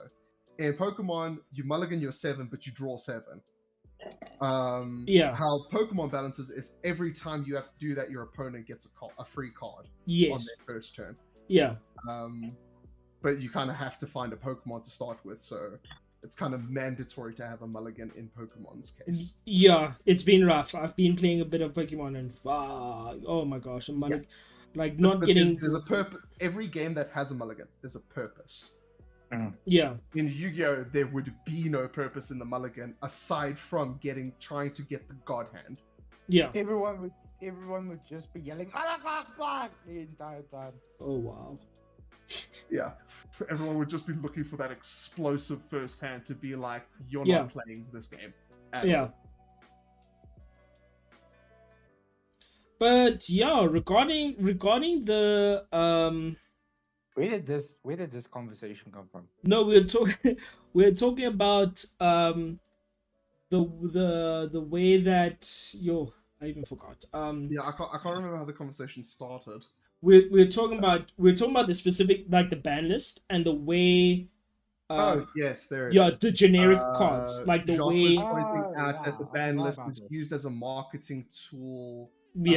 Unlike other games, which it's used as a gauge of power level and health of the game, the well-being of the game, rather than a money-making scheme. Whereas Konami rather uses they use it as both. Yeah. But more often than not, it's used as a marketing tool to push whatever the newest thing is. If the thing they're pushing has something banned, they unban it, or they limit it or semi-limit it instead, or they will ban whatever's currently good to force you to get the new stuff, because the new stuff will be better Yeah. than previous formats. Because if you ban current format, everyone just defaults to previous format. But if the new stuff is better than previous format, you automatically go to the new stuff, which is what happened with Cash. Tier was good. The minute they banned Tier, everyone just pivoted back to Sword, Soul, and whatever else was in that format. And then when Cash came out, everyone pivoted to Cash. Yeah. Yeah. And I mean, also, what I've noticed is this is a And this entire thing was also to counter Krabs' statement about QCRs and upping in price. value Yeah. retention. But we've moved past that. We Yeah. know Cobb was wrong about No, that. but so that was we the. I'm just tracking back for us Oh because my we're God. wondering how this started. I love how Jock is like, we know that Krabs is wrong. Okay, I'm just we will rotating see. back for us. I'm just letting the discussion play out as it is, because there were a lot of things I disagree with in your discussion, but I just let you two go at it. Oh wow. Fair enough. know Fair Krabs- enough. We know Cobbs is wrong. We move on. So Everyone's, No, my disagreement's everyone's actually entitled to a with wrong opinion. you. My disagreement's with you and generic and how to fix Yu-Gi-Oh, but that's beside the point now. Yes. We are where our wrong Cobbs is. oh wow. I was also How saying does like, one man own a channel and gets so roasted on it every day? bro, no wonder I'm so dark these days. But anyway, what I've also noticed is Konami has been printing like good archetypes, like really good archetypes. I would say sleeper archetypes in side sets now, because it They was are, but they're never not- like that. They're not doing like it correct enough. Yes, definitely they're not. Because the thing Because- is, we need more, and this is kind of why I disagreed with a lot of what Jacques ranted about generic cards. What we need is 2 sets back to back, where every archetype in that set is a tier element. That would ruin the game, though. No, that's pushing the game in the correct direction. Because the reason everyone hated tier was they were xenophobic in a sense. They were still not quite there because they could make any fusion, which was a gripe I had. Yeah. But if you played tier pure, it was super fucking good, and that Yeah. was perfect. A xeno-locked archetype that ran perfectly, did its job, did it well, did it every turn, and stopped your opponent at the same time, which is the interaction all Yu-Gi-Oh players crave. Yes. The issue Tier Element fell into was there was no competition for that. There was no other archetype that functioned like Tier. Could you Yes. imagine if Tier and Cash came out in the same set? They both function xenophobically, they both do their job, and they both do their job well. Tia would get fucked. Well, we tested. It will this- depend. it It will was depend pretty- on it who was goes pretty first. Stevens, wasn't it? Yeah. When we did this test match. It actually, Sometimes yeah. you won, sometimes Matthew won, sometimes you steamrolled, sometimes Matthew steamrolled. But the point was, they were both Matthew xeno-locked. rolled a lot. Yeah, but you did steamroll more, which is why I say that it wasn't quite there, but it was the direction they needed to go in. But they faltered at the finish line by only making Tier, waiting 3 months, making Cash specifically just to counter Tier, not to be self-contained. The specific function was to be a Tier killer instead of just being competition for Tier. If it was just competition for Tier, you would have had a Tier Cash format. Yes. Then they release a third archetype. Then it becomes a Tier Cash, whatever this new archetype is. Tier So on and Cash. so forth. And then you get to a point where people are playing archetypes instead of hodgepodge. Yes. They're playing archetypes because Cash was Cash with a little bit of zest. Tier was Tier with a little bit of supportive cards here and there. Yes, there were variants. There was Tier Danger. There was Tier. Okay, Tier Shuzu was way over the line. Oh yeah. But besides definitely. the point, there was still that creativity of you could mix in a sub engine. I mean, I was testing out the Tier Ice Jet, and it worked surprisingly well. Could you imagine if I had all the Tier access? It would be a perfectly viable and functional version of the deck. I was Yeah. But fucking the shit thing up with is, tier if zombies. tier was still around, there's currently nothing to compete with it. There's no Yeah. deck that functions like tier. It doesn't have to function. I'm not saying we need decks that function exactly like tier, Uh-huh. but something on their level would have been helpful. Yeah. More Xeno-locked archetypes.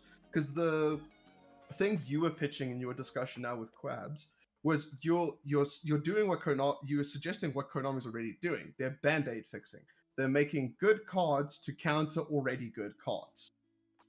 But they're Yes. not streamlining anything. It's still too generic. There's still like you still chuck anything in anything and it works. We need more things like, in my opinion, we need more things like Tier and Kashtira. But we need them in quick succession and a good burst. Because if you offset them, it doesn't do anything. Because, like I said, Tier, 3 months, Cash comes out, everyone's already sick of Tier, so they have to ban Tier. And now Cash is running amok because it's on the level of Tier, but now Tier's already gone, so now Cash is running amok. Now Cash needs to be taken care of. We're back at square one. Now you can play anything cool, but it's a hodgepodge of generic, overpowered shit that just you can make whenever the fuck you feel like it. There's no, like, thematic behind anything, really. Yeah. Yes. So, in my opinion, Konami just needs that. They need to sit down, make like 4 or 5 archetypes on the level of Tier and Kashtira, and be like, this will be the start of a new era where it's these decks are the baseline, and then we just need to make decks on the same level. And just continue doing that and keep them locked. Keep them locked to themselves. Not completely, because Tier wasn't completely, Cash wasn't completely locked to themselves, but Yeah. they were locked enough. You didn't have complete free reign. Yeah. So 'Cause that's like the issue. Everyone's like, I love Yu-Gi-Oh because I can do whatever I want. But that's also the issue with Yu-Gi-Oh. You can do do whatever you want. That's Facts. the problem. Facts, bro. There's too much you can do. Yeah. It Way do too be much, like bro. that. And And also that's my the 2 cents. and on that thing on Robbie's thing of xenophobia, if I can say that. It's just a term. Don't worry about it. the fact Yeah. the fact that almost every single meta deck, if I can say that, almost every single meta deck, Yeah. when it came out, it was good on its, I would say it was fairly good on its own, but then That it would second just have round. it would just have that one card, generic card that will come out that will just or just a generic engine that will come out that will just completely break it, Yeah. completely make it busted. For example, and this is something that came out or something that was old, right? So Yeah. for example, with Tier was really good, really It didn't good. need anything. It was perfectly fine. It was And fine. then Ishizu's come. Ishizu's come. I will stand on this hill to the day I Tier And wasn't I the problem, it was completely Ishizu, and I period. completely agree with you, bro. I completely I agree will with you die because on this hill. back then I did say no, it's fairly balanced, but Ishizu's, yeah, just not Okay, I would say, steroids. look, I would say they should have not made Callback and Agita. No, Shizu was just too much. Like, Yeah. period, too much. Yeah. Shizu is the perfect example of generic gone wrong. Yes, definitely. Shizu is the perfect example of generic gone wrong. So Shizu and now these what are they called? The Ferophicus or oh, Horace, I'm getting there. Oh, Hold Horus. on. Yeah. I'm getting there. I'm It's getting exactly the same problem. there. So with the with Cash was Cash was fine. no. Cash was okay from It the was. start. It was okay. You know, it was Fenrir. I think it was Fenrir, Unicorn, Birth, and Oh, Shangri-La, right? Yeah. So it was Fenrir, Unicorn, Ogre, Shangri-La, Prep, Birth, and that was it. There was only those 6. That's Those what I are came fine. out with. Those are fine. You're like, okay, I see this is kind of cheesy. I get it, because most of the main deck monsters, they banish face down so Shangri-La can do its thing. Cool. Then the new set comes out with a Rice Heart and Rice Heart, right? Not Okay. only that happens, fucking the number monster comes out. I mean, not comes out. The number monster, the Diabolus, yeah. Diabolus. Yeah. Ironically, They did not think about. and what the irony of that fucking card is that it's a rank 7, number 1, and it's a psychic.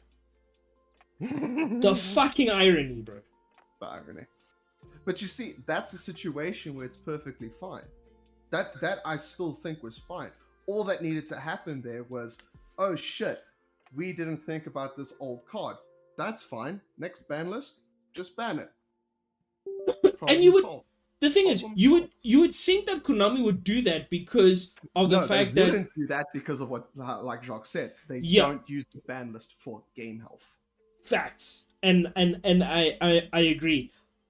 But then again, you have the OCG. You know what the fuck is going on, but you know it just goes back to Jacques' point. So cool. Entirely, because OCG and TCG play so fucking differently. It's weird. The difference, the major difference between the OCG and the TCG, and you guys can argue with me the way you want, is Maxi. No, it's true. No, yeah, That's actually, 100% true. Maxi But Maxi is the- fine in OCG because they choose to play a different style of Yu-Gi-Oh! Yes, The West chooses to play a very combo, I'm not letting you play a style of Yu-Gi-Oh! The OCG is like, I'm going to play something cool, weird, does its job, does it well, and then let you do your thing and just crack back at you. yeah. but think TCG about is it like like, that. I don't want that shit, bro. I don't want you to play. Why is the reason we play like that? Because there is no real punishment It's the meta. for playing that way. Yeah, that's In the OCG, that's the thing. it's- It's the meta. Do you guys know what? I only learned this recently, so I love telling people this. Do you know what meta stands for? Yes. Just give me a second. It's most efficient. I think it's most efficient tactical advantage, but it does. There Most is efficient something else. tactic available. Yes, that one. So- Sorry. That's the I thing. was- Like the TCG takes that to the extreme. They look for the most efficient tactic available. The OCG is meta in quotation marks. It's Maxi. They don't look for the most efficient method. They look for efficient methods. Yes. Yes. That's it. Their objective isn't to stop their opponent from playing. Their objective is to play. Yeah. Whereas in the True. TCG, they're like, but if I can stop my opponent from playing and just auto win, why wouldn't I do that? True. Which is correct. Yes. Which is why I don't fault players. I fault the game. Yes, definitely. Definitely. Always say Even this, I though fault the players, never the game. definitely the way these mechanics, or not even mechanics, these archetypes have come out. As you're gonna say, Horus. Horus. My word. Like I don't even know much about it. All I know is I read the cards vaguely and I was like, this looks like it could be a problem. I'm not sticking around to find out. let me tell you what Horus does, right? Horus takes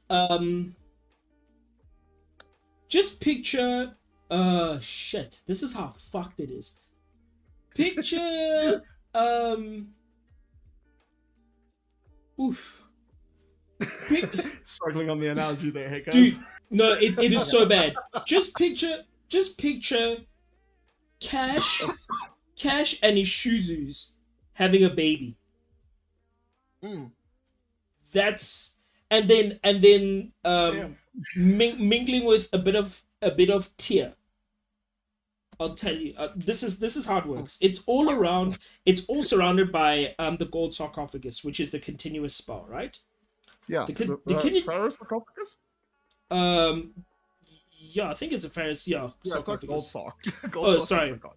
Oh yeah. Oh, sorry. You know which sarcophagus I was talking about, Yeah, right? yeah, the Pharaoh sock, the thing, you can see it's like a full-on sock with like the Egyptian things and yeah, Yeah. So not a box. it is searchable, by the way.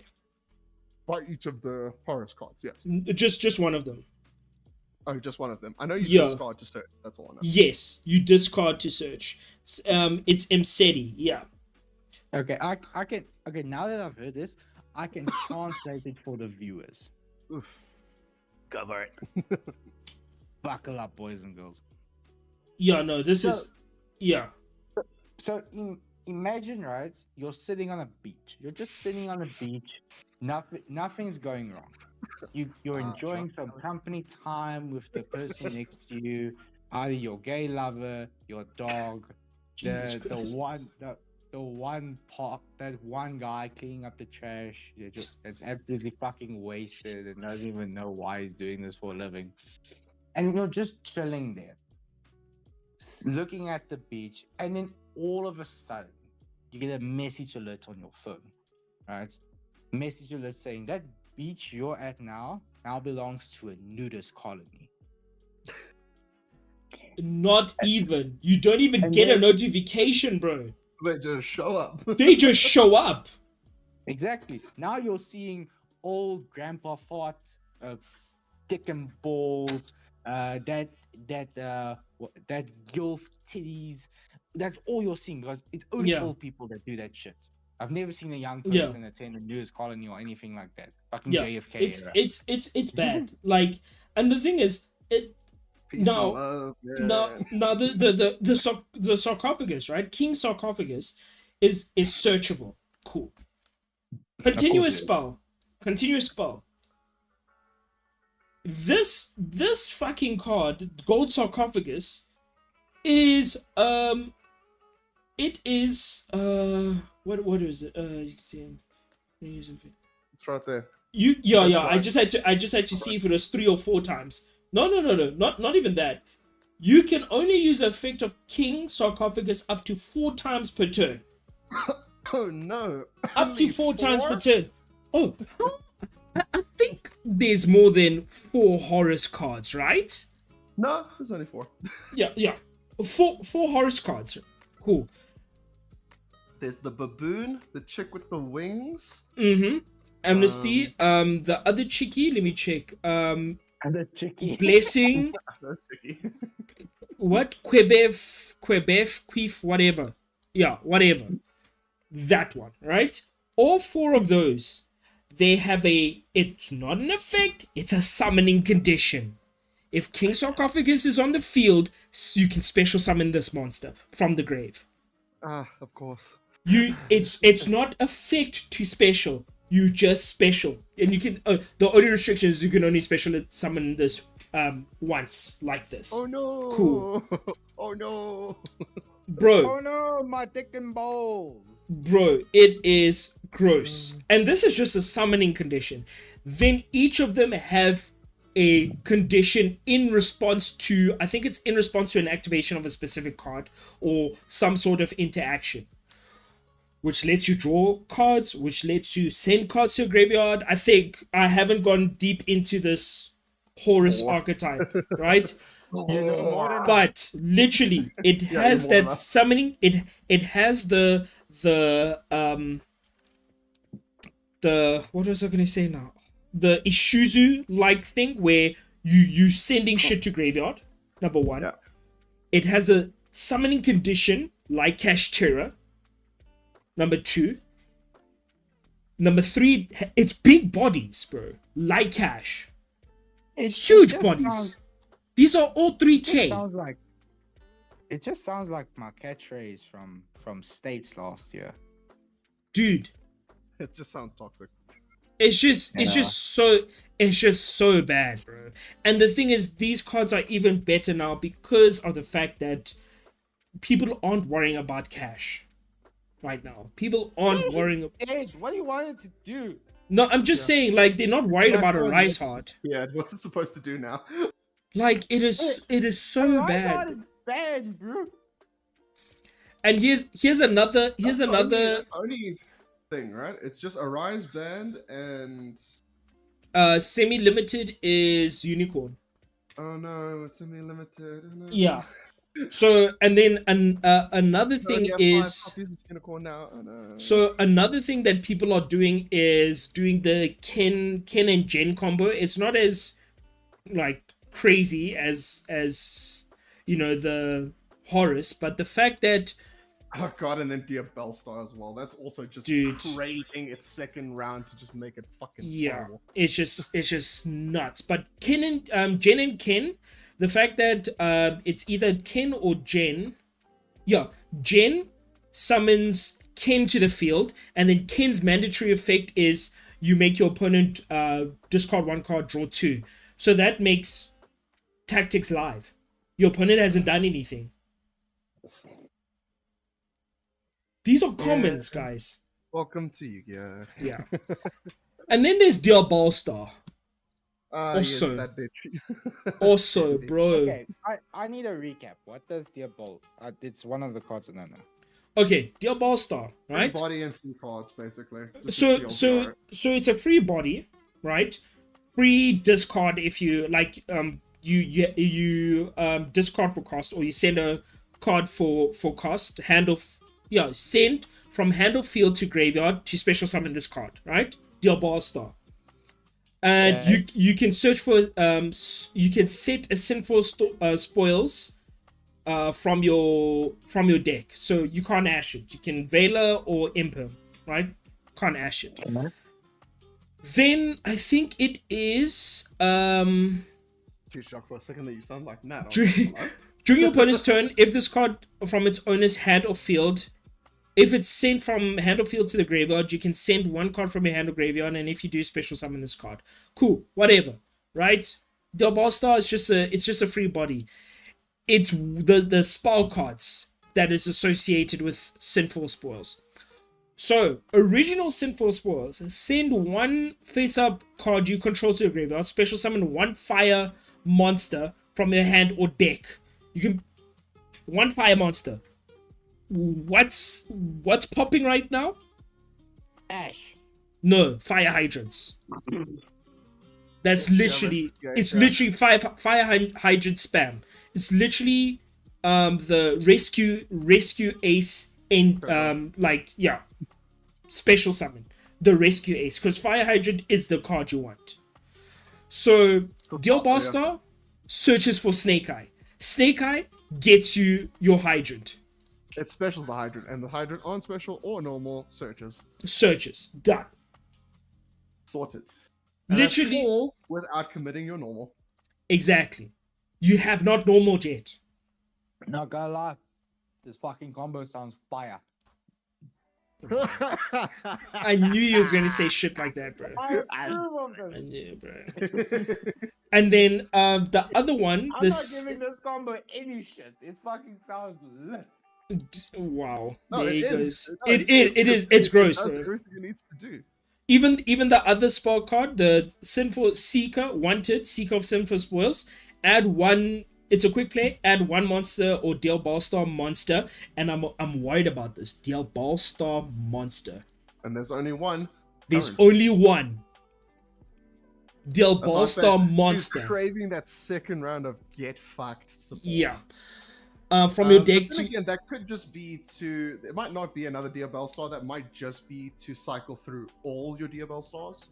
Like there's if we there's no if we other wanna- Deal Ballstars. If we want to be charitable, it could just be to cycle through all your copies of Dear Bellstar if you have like more than 1 in the deck, just to be charitable.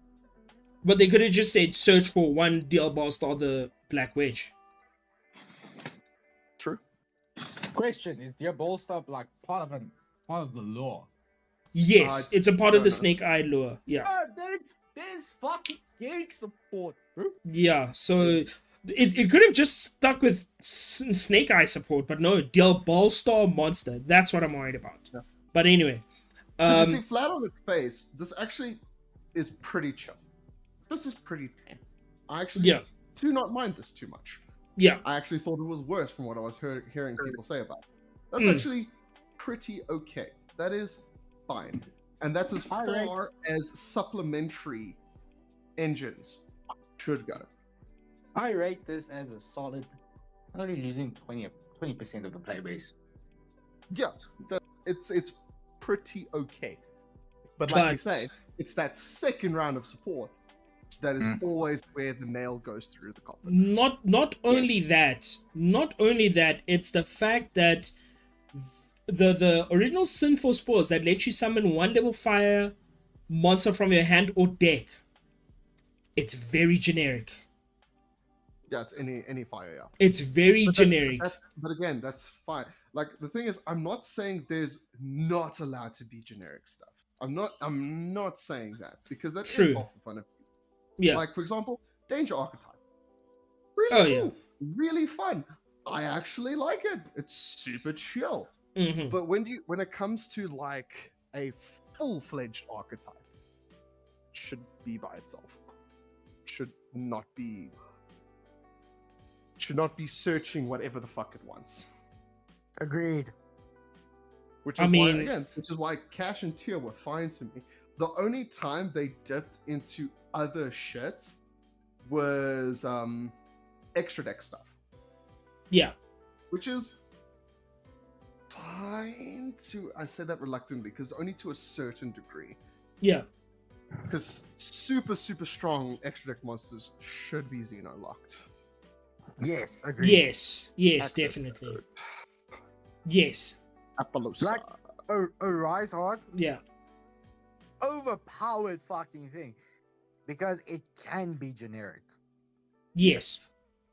You don't, like, that's the thing.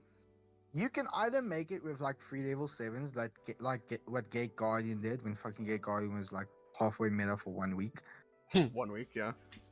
Or you can just like play Make level them come 7s, add 1 Shangri-Era, 1 Fenrir, which isn't that difficult, and like use its effect, summon the Fenrir, then in your main phase you just slap over and rise out over it. Now you've Yeah. got a 3k body and a Fenrir. Yeah. That's the thing. Like, XYZs that cheat themselves out should only be able to cheat themselves out. Yes, They agreed. should not be, oh, you can do it the normal XYZ way or cheat it out. Like 'Cause That's Zeus. when it becomes generic. Like Zeus. Yeah, like Zeus. But then And- again, Zeus doesn't have an archetype build around it. But then, in that case, that should have been a card with an archetype build around it, like Zoo. I mean, it kind of might get one because I mean, look It at might the get one because I know was it Poseidon? What is it? There's Typhon. another Typhon. Sorry. Yeah. Yes. There's more There's more What's his name's coming? What is this archetype called again? What are they referred to as? The Olympus. I don't know. Remember. I don't remember if it was the Olympus 12 or what the fuck they were called. yeah. But yeah, when Zeus came out, it should have had a restriction on how it was summoned the cheat way. Like, Mhm. when one of your Olympus XYZs attack, they may turn into Zeus. For Yeah. free. Yeah. Like they should have designed an archetype around Zeus and maybe 1 or 2 other level 12 big XYZs. Mhm. They should have made like level 4 or level 3 versions. Yes. And then main deck monsters that like facilitate making those small XYZs. Yeah, definitely. And then there you go. You still have the ultra powerful Zeus, Yeah. but locked where it's supposed to be. And I think that's what they tried to do with Typhon as well. Because Typhon, the restriction. During your turn or turn after your opponent's special summon 2 or more monsters from extra deck can also XYZ this card using 1 monster you control with the highest attack, your choice if tied. Transfers materials to the card. If you do, you count normal special summons for the rest of this turn. Nice and balanced. While this XYZ summon monsters on the field, neither player can activate the effective monster with 3k or more attack. Once per turn, you can attach 1 material from this card, return 1 monster from the field to its owner's hand. Yeah, perfectly fine. The issue Yeah. is that it can go onto anything. Yeah. Using one monster you control with the highest attack. If you do transfer materials, but it doesn't specify it has to be an XYZ. So why is that line there? Oh, if it is an XYZ, you transfer its materials. Oh, okay. Yeah. Okay, I guess. So that's if fair. it's Set yeah, up on words. Okay, that's fair. Okay. so if it's no, just a normal monster, cool. But if it is an XYZ, you transfer its materials. Okay. Yeah. Okay. That's fair. That's fair. That's fair. So basically, Um, if you put this on top of Zeus, Yep. which you wouldn't do. That's it. Yeah, you wouldn't do. Well, I but mean, yeah. depends on the situation, but yeah. Well, this is more like I read this more as going second, like to crack a board, than to Yes. go into, because it only affects 3k up bodies. So I Mhm. see this more as going second card than anything. Yeah. But I get the idea behind it. But yeah, so It's if supposed this to be came like a out- counter to if this Zeus. came out with Zeus, Yeah. and in an archetype that functioned, look how cool and functional this is. Turn 1, make Zeus. Yeah. Impede your opponent. Turn 2, bam, this guy. Done. Perfect. Like Yeah. there's a perfectly contained archetype with 2 really good effects that you could have used. Yeah. But no, we're just gonna make them generic and anyone can use them, including XYZ decks that shit spam material underneath their cards. Yes. So let me just play Zeus for the format. Play Zeus, play this, and Zeus. Done. There you Yeah, go. Sorted. Sorted. Yeah. Can't do anything Ex- now. yeah. Extra deck monsters should be locked to their archetypes. Main deck monsters, you can make an argument they can be free flowing, but not too free flowing. Yeah. Examples would be Flu, Sword Soul, because Zodiac Sword is Soul does. also a good example. Like Zoo is actually a really good example of a good direction they could have gone in at that time period. Yeah. And then they just chose not to. They could have just made another, when Zoo was running amok, they could have then just made another XYZ archetype on the same power tiers, on the same power cap as Zoo, and there you go, you're done. Yeah. But yeah, let's fucking go with Masterpiece. Fucking broken as fuck, boy. Yeah. Yeah. No, Masterpiece was a fucking problem. Masterpiece is taking the direction I'm telling you to go in, but then not stopping at the wall, instead digging it with a drill and going Exactly, through the wall. bro. Holy shit. I remember the first time I faced Masterpiece, I think I read that card like 4 times. I was like, I can't deal with this. The only way you deal with Masterpiece, can you even deal with a kaiju? No, you can't. Yes, you can. Oh no, you can. Yeah. Yeah, Kaiju's the can only- it, yeah. yeah, it can be tributed. Yeah, Yes. Okay, cool, yeah. just Because like kaijus are really good hand traps. They're actually balanced. oh yeah, they're very Kaijus good. are actually- Kaijus are the Kaijus are most actually- balanced hand traps we actually fucking have. And Yes. people don't give it its respect. Like, Because I remember when Matthew fucking clapped my cheeks with Crusadia kaiju, and I was like, what the fuck just happened? yeah, Every turn, I'm gonna go second. Sure. Crusader Equimax for game? Yeah.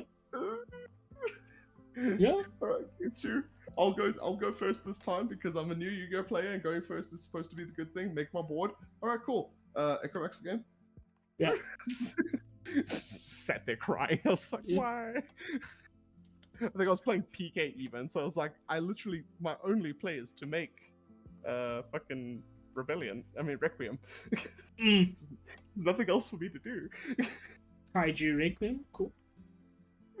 This is the pain. Yeah. The pain, Oh, it was dude. so bad. Jordan did that to me when he was playing Kaiju Crusadia, bro. Holy Bro, shit. It hurts the soul, That was dude. that was the time when I was just new to zombies, and I was like, no, you can't tribute my monster because I have zombie world. He's like, no, sir, this is tribute to special summon, not tribute summon. So I was like, "Ugh." Yeah, different. Yikes. same, but different. But still Yeah. the same. So it's like I was like, oh, okay, cool. I felt like such a novice, bro. was like, yeah, no, Zombie World cannot be beaten, bro. You can't tribute summon. Meanwhile, Zombie World, the OG, the best card in the game. No, not really. the What?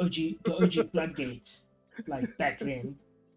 So yeah. Robbie, Hmm? can I have a quick discussion just of you? 100%. Bobs, Go for it. I don't know. I don't know how much you know this. Mm. Has been first of all, Invincible, fucking spot on. I don't know if you're watching it. Who, me? Is the new season out? Robbie. Yeah, the season 2 dropped last week. Oh shit, I haven't watched it. I haven't watched Don't- season don't 1. yet. Don't yet. They're releasing one episode every Friday. Oh, okay, cool. So we're on episode 2. 2. Okay, and probably going to be what, another 8 or 10? No, this is going one. to be a 24 episode season. Damn, son. Nice. Shit, then And I'm here's the gonna thing. take my time with it. Oh yeah, dude. Yep. Same. Yep. Do you wanna Has Been Hotel next year, January? Oh fuck, dude, I can't wait. I I'm want to so see that new fucking hyped animation for style, dude. that. I'm so happy. I'm so happy they got all that legal bullshit fixed and sorted. I'm so fucking happy. Dude. Wait, Has Been Hotel. Yeah. It's like it started off as an indie cartoon on YouTube, but it's based on the King of Hell, Lucifer's daughter, that made a type of rehabilitation center for the sinners to try and get him into heaven. Uh-huh. Now, the show only had one pilot episode 5 years fucking ago. Yeah. It Yeah. was to raise money for the full thing. Yes. So we got no information. Like we got live streams. The creator did create a second show named Hell of a Boss. Now, Hell of a Boss expanded upon the universe of which Has Been Hotel was in, but without expanding the story of itself. Okay. And Basically, a story happening on the other side of the world. Think of it that way. Oh, I've seen Yeah. clips of Hell of a Boss. Jesus Christ, yeah. it's fucking fire. Robbie, No, did you yeah. watch episode 7 of season 2?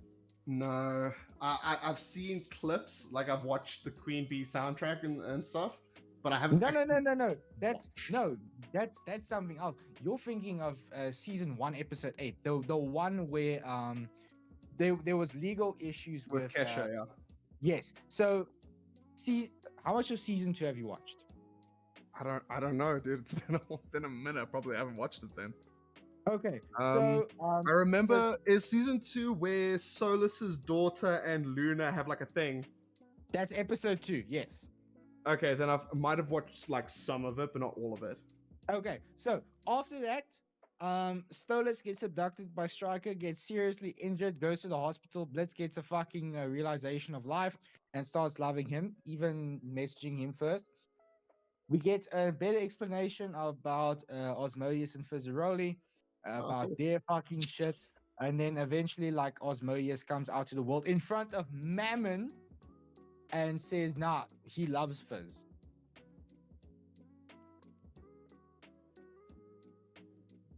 Okay. Are you still there, Rob? Oh. Yeah, I'm still there. Oh, okay, cool. Yeah. And There's not much to like say to that other than nice. And- What else is there to say to that? Nice. Nice. Okay. And yeah, and then from there, like, but fucking best thing ever, like fucking coolest design. Mammon's just a fucking spider, just like a parasite. Imagine exactly what you imagine the sin of greed would be. Like, he doesn't do his own shit, he just siphons off of other people to make himself look better. Yeah, that sounds about right. So yeah, that's what's happening there. But everyone is so fucking excited for. Bro, I just want to see Alistair fuck shit up, man. I what? Like, they hyped up season 1 with like Alistair versus Vox, and I'm like, let's fucking go. This is what we have been waiting for. Fuck Charlie, fuck the rest of that hotel. We want to see Alistair. Dude, He's a that's the fucking- only reason I watch Has Been Hotel, bro. Alistair. That's the cool. He's the fucking coolest thing. Okay, so Quabs, just a bit more premise on Has Been Hotel. So there's this one demon called Alistair. The Mhm. radio pronounce it. demon. Yeah, the radio demon. So how hell's works? There's the one ring. It's called the pride ring. Okay. It's where every sinner dies and goes there. Now sinners cannot leave the pride ring, but sinners are immortal, All which means right. they cannot die from starvation. If they get eaten by cannibalism, they reform, but it's a very fucking long and painful experience. Mm. The only way to kill them is with an angelic weapon. So every year, Lucifer coordinates with the angels to come down and exterminate everyone. The Purge. Kind of. No, And that's what it's referred to as. It's referred to as the Purge. Oh shit. Okay. It's legit referred to as the Purge. When the sinner population gets past a certain point, they come and purge sinners. yeah, Yikes. so every year, every 365 days in hell, they come down. They call the executioners or exterminators or something like that. I can't For remember. killers. And then they come, they kill, they leave some weapons, and then they fuck off until the next year. Mm. So when Alistair came in, he died in 1914. He was a cannibal and he did voodoo. So he came into hell with so much fucking power. When we saw this man, we thought, fuck Lucifer, this man's the most powerful thing. Yeah. Yeah. Everyone was shit scared of this man. Even the daughter of the king of hell himself was scared of her. Actually, no. Charlie wasn't scared of him. What was her name again? Vanessa? That Vaggie was scared. Maggie. Angel Maggie didn't was the care. one telling Charlie, Charlie, do not talk to this man. Charlie's like, what? Seems nice. Yes. Ish. And then from there, but Alistair's whole shtick is he has a lot of fucking power through deals. Yeah. If he makes a deal with you, he takes control of your soul, of your future, of everything that you do, Yeah. which is dope as shit. And I kind of want to fucking live that way. But anyway, so what he's So do we have a deal then? Nope, nope, no deals. Just Yeah, it's not- the handshake. It's not. This man literally fucking summoned demons out of nowhere. He warps reality to make shit happen. Yeah. The one guy was just normally playing poker. And then the next moment, you can literally see the wall around him shift. So he appears there in the hotel. Husker, my dear boy. Nah, I definitely need to watch this. I'll watch. Dude, I'm- it's I'm- great. It's He- what's it? 20 minutes? It's a 20-minute pilot on YouTube. It's fucking god tier, dude. I'll definitely watch it. Haskell literally says, "And I some kind of fucking clown to you." And Alistair just goes, "Maybe." Yeah, it's That that's dude has that's potential. yeah. I was gonna say that's raw, dude. Dude, and I remember where he tells him you're gonna work at the hotel, and he's like, not a fucking way. So Anton's like, I can sweeten the deal if you wish, and he makes it like a bottle of whiskey appear like a cheap bottle, and he's like, you think I'm just some cheap hooker you can buy off for some cheap beer? I mean, cheap Well, whiskey? you can. Well, you can. He grabs the whiskey, starts chugging it as he walks off. Wow. Dude, it's dirty, dark, adult humor at its fucking finest. Yeah, no, Fucking Alice And can Vincent even Pop go is fucking one of Super the Saiyan. good companies that does LGBTQIA stuff right. They don't Mhm. shove down your throat that their characters are LGBTQIA. They just are. yeah. Because this is hell. Like Charlie was straight, but then she turned lesbian. She's now dating Vaggie. Mm-hmm. Was that Angel, confirmed? yeah, they are dating, Huh. bruh. Yeah, but I don't know. I don't know if like wasn't done in the pilot, so I don't know if they confirmed it like in a live stream or something. Yeah, they confirmed in the live stream that Ah. they were together. I follow a lot of this fucking shit. Anyway, so Dude, they the only confirmed characters I that. care about is Alistair and shit, Spider dude. Spider dude. Yeah, prostitute Spider dude. Wait, are Uh, you talking about even released a song, "Addicted." Uh, Yeah, no, I know you're talking about shit. What's the name? Angel Dust. Angel Dust. Yes. So he's the gay guy, right? Cool though. Very Bye. cool. Swings everywhere. He just swings, bro. But dude, this fucking show's cracked. Mm. Yeah, dude. Literally in the first 5 minutes, the dude's buying drugs off a vending machine in the street. Yep. Like the A show is vending awesome. machine. But yeah, A it's vending- hell, yeah, bro. It's hell. Like everything goes. But Oh, the thing okay. is, like, the show is there's a cool vending because machine there's with like, PCP. Mm. yeah. But the show is cool because there's it's got like that Adventure Time esque where it's like it's stupid and fun, but Yeah. then under it there's like really fucking cool philosophical, moral, and like questionable things like happening. Yeah. Like one of my favorite things is all the sinners have an X somewhere on their body that Mhm. signifies like how they died, and their visages, like how they appear, like their characteristics, because a lot of them look monstrous. Yeah. Their characteristics are taken from how they died, how they lived, the sin that they've committed, and stuff like that.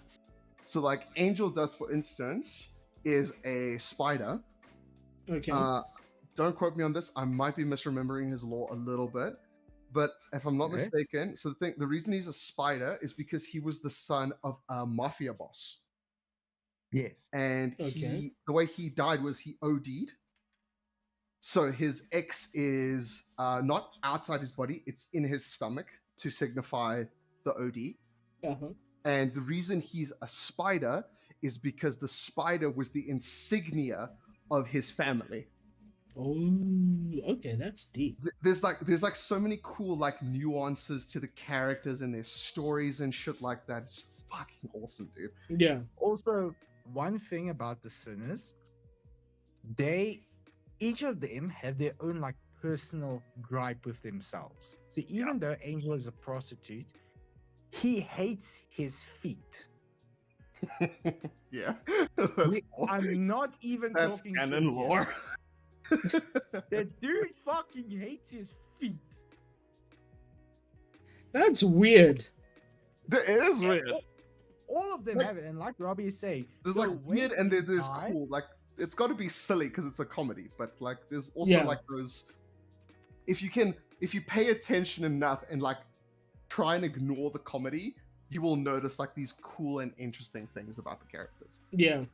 Like And also although another thing they- about Angel Dust is, so his sin is also basically lust because he's a prostitute in hell.